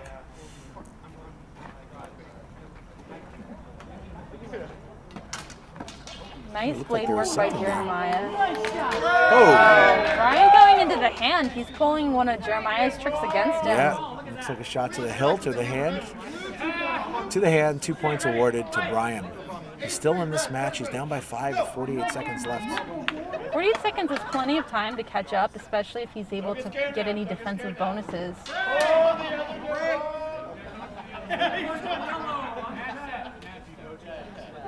Ref's calling break. From my angle, it looked like a successful defense, but it may have been an indirect on the head referee's side. It's a shame we're missing this other fight over here. It's gone back and forth, back and forth. The score right now, after that last hit Jose landed, should be 2 points. 1 point awarded, 6-5. Ready, fight!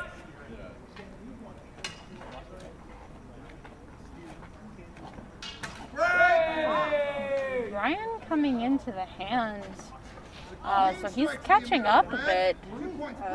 It's now 8-5 in favor of Jeremiah with just under 30 seconds remaining on the clock.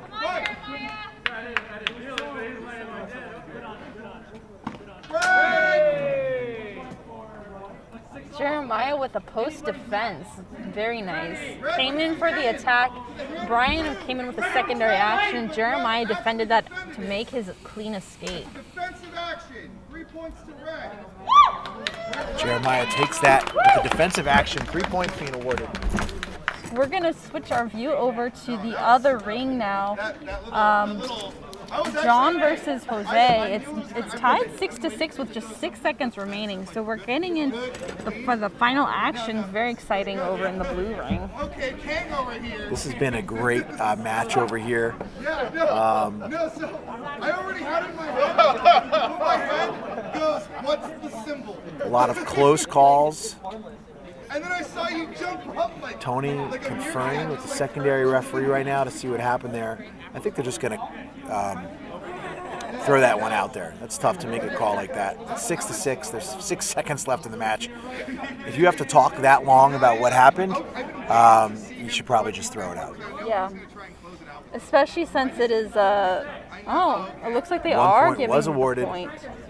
to yellow. 6 seconds on the clock. Clean hit to the hilt. 2 points awarded to white. 8-7.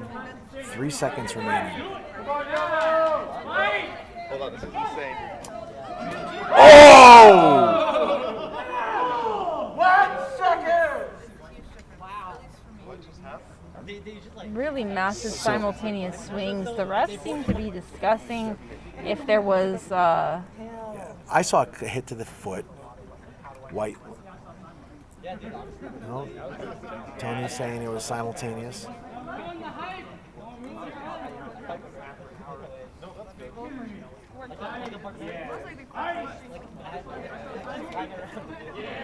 Last. Just have them one last exchange. One last exchange. The athletes being playful, talking trash.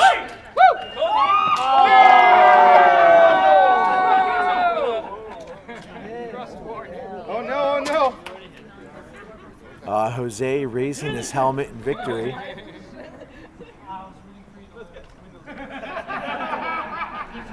So it looks like Jose and Jeremiah will be the last match of the night. I think many people would have predicted that. They are two of our top competitors in today's tournament. Yeah, and here's the deal. I'm going to tell you right now. If Jeremiah can keep his composure and not get his head out of the game, he's the better athlete here, and he'll win this match. If he lets Jose's shenanigans take him out, then the victory is going to go to game. Yeah, out of the mental game, then the victory. But I think Jeremiah is faster. He's quicker. He has defensive technique, which we saw against Bryan.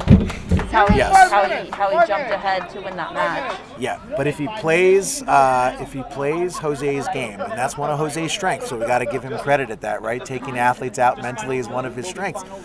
If Jeremiah gives in and plays Jose's game, then Jeremiah is doomed. So it should be an interesting match. What ring are we doing? Okay. Oh, no. But if you want to. What ring are we in? Green or blue? I personally don't. Green or blue? We're gonna have a way to tell. You just like. You guys have a better angle on green for finals? For this? Yeah, slightly. Okay. So as I predicted, Plus the secondary, that camera works better if Kang's going to use it at all. As I predicted. Oh, that one? Oh, is that the one? No. What's up? Oh, he's using that. Okay. If he continues to, it's better on here. But yeah, we're good. Oh yeah, because the blue gets gnarly, huh? He can do the camera. On my camera? Okay.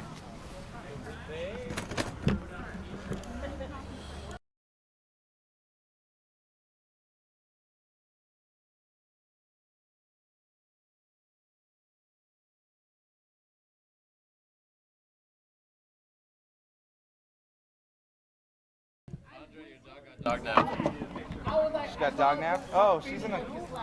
All right, ladies and gentlemen, we have our final match of the night and of this tournament coming up.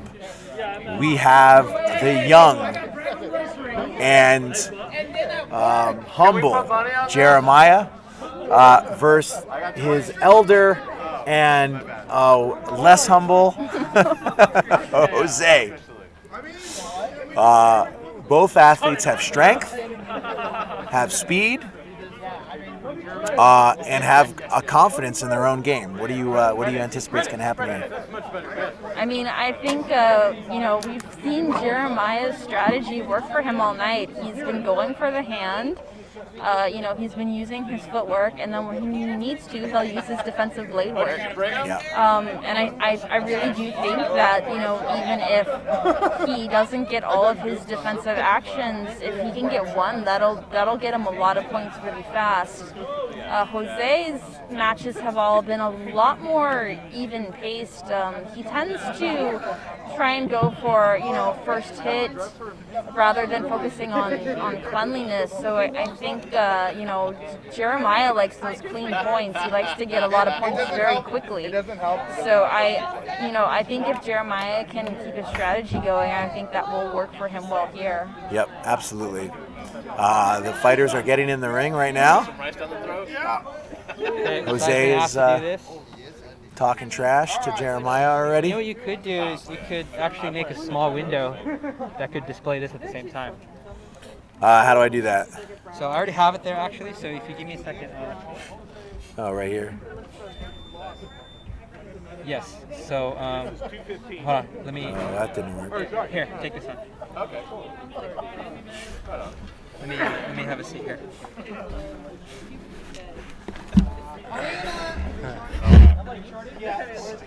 All right.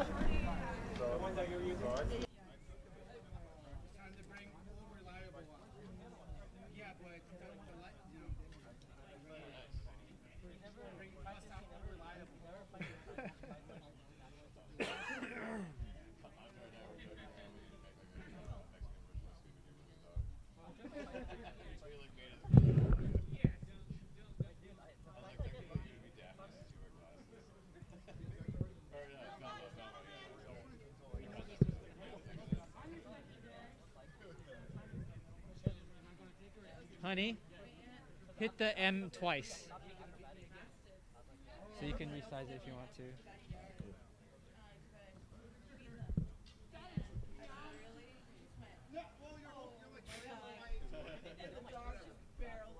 All right, folks, here we go. The match is the 12. 12 points takes the championship tonight. I believe. Do we have a clock running for this? Yes, the clock is going to be 2 minutes and 30 seconds. I believe we're going to go to 12 points. All right, so we have two undefeated fighters stepping into the ring.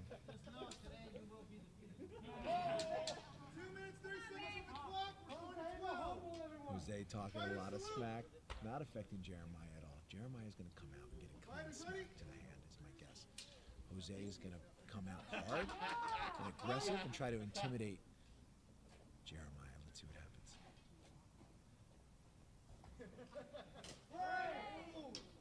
He does. He comes out. The lunge.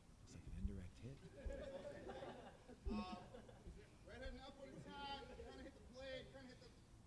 One point's going to be awarded to Jeremiah. 1 point to red. 1-0. You hear Jeremiah's mom, Jen, cheering for him in the background. Oh. Jeremiah coming in. Did you feel it? No. First. To me, it looked like a headshot, although the refs... I love it. That's what happens when you talk so much trash during the tournament. You make yourself a target in your own eyes. And deservedly so.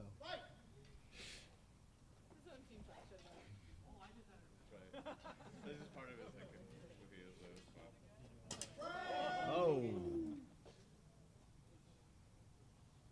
So the head ref's seeing it as a headshot.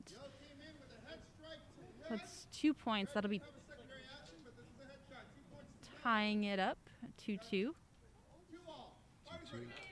minutes and 8 seconds on the clock.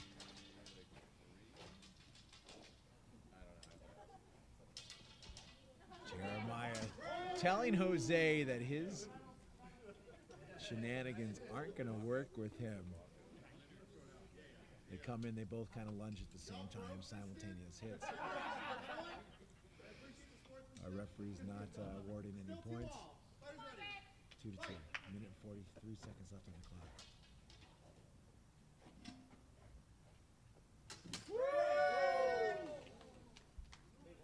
Looks like Jose landed there first. Jeremiah, I appreciated his that he came in harder, stronger. Yeah, I think from this angle, it's looking like the defense was successful, but I didn't see a call from the head referee before they started to confer. It looks like our tournament director Sean may be going in to help mediate the call. So they're saying a defense. Jose had a defense maneuver. No, they're saying Jeremiah had the defensive, because when Jose came in, Jeremiah's blade was up. It looked like he was trying a deflect 3.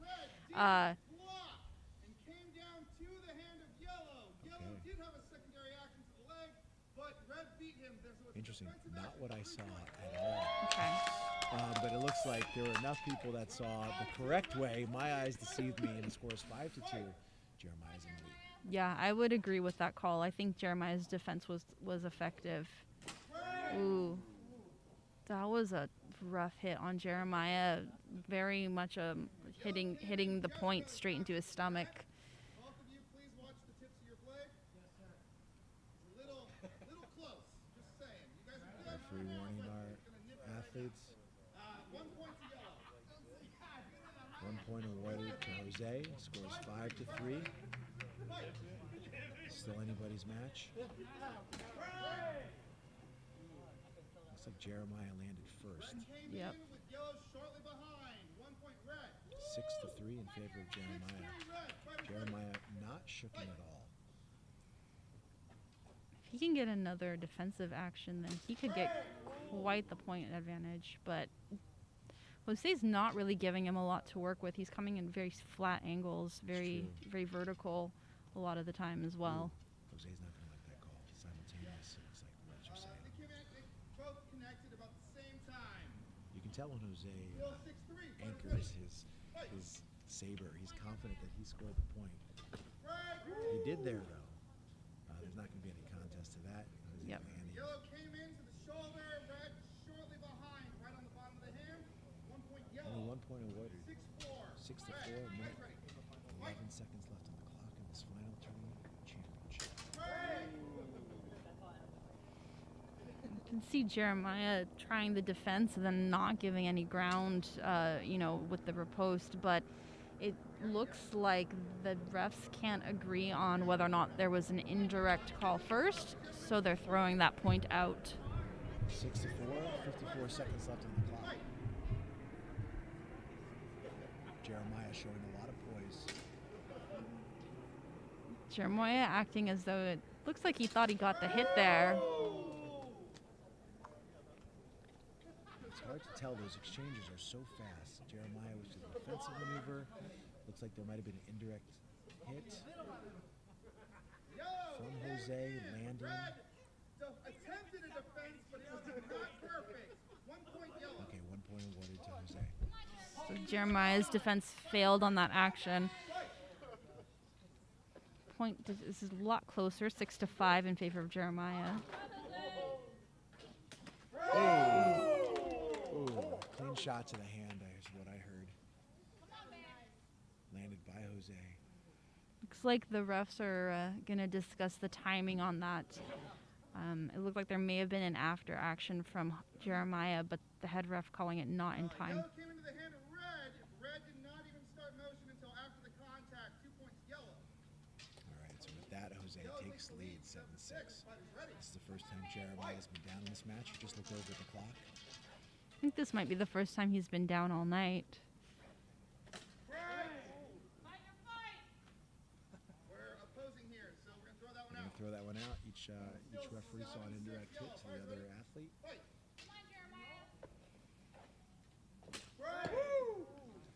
That looked like a simultaneous hit to me as well. The referees agree. We're throwing that one out.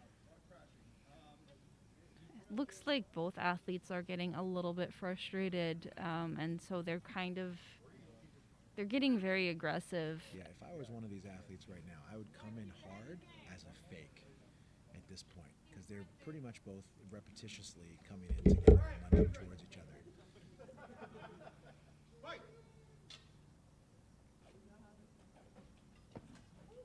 Jeremiah looks like he's changing up his strategy a little bit here, which is probably good. Oh, looks like a clean shot to the hand. Head ref is seeing an indirect from Jeremiah. I actually thought I may have seen the same.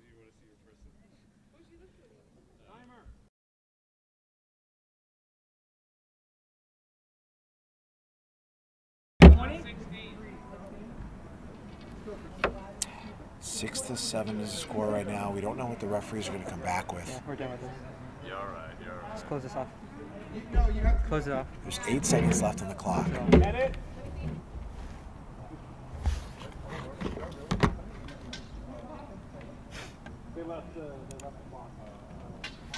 Oh, yeah, I guess the clock was running and there actually isn't 8 seconds left on the clock. They're going to have to put some time back on that clock.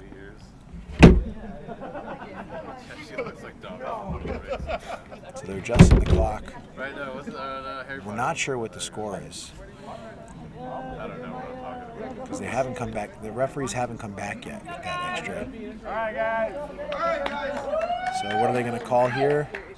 It looks like they're resetting the clock. Throwing that out. Both self-inflicting hits, which means next, essentially simultaneous or no point, will go to priority. Okay, so the ref's calling a priority call for the next simultaneous hit. Yellow has the lead. Fighters ready. Fight. They've put 20 seconds back on the clock.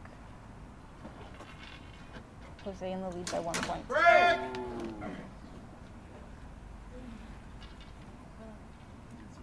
I mean, even our fighters are uncertain about what happened there. Neither of them are standing in a posture of confidence that they scored that point.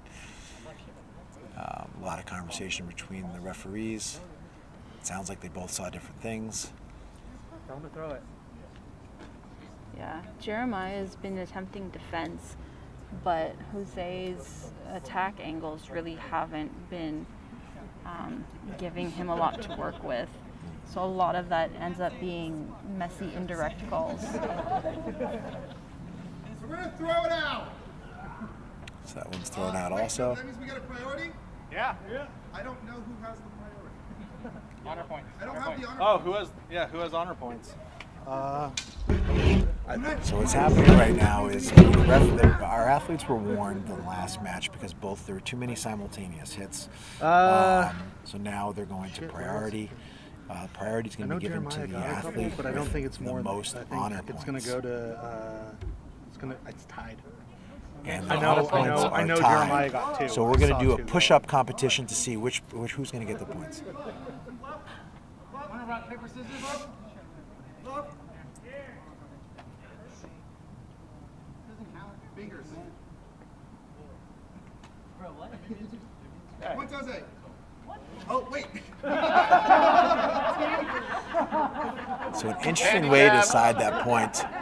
So priority is normally decided by honor points that our fighters get during their pool matches when they declare a self-hit. However, that was tied, so to go to priority, we went to the last rule in the book, which is spinning the glove. Glove landed in favor of Jose, so Jose got the point on that priority round. 8-6, 14 seconds on the clock. At this point, Jose is in the lead, so he's not really having a lot of incentive to engage. Jeremiah landing with a hit. Throw it. Throw it. Please. They're throwing that out. 6 seconds. 6 to 8. Jeremiah needs a clean shot here. Take his head off.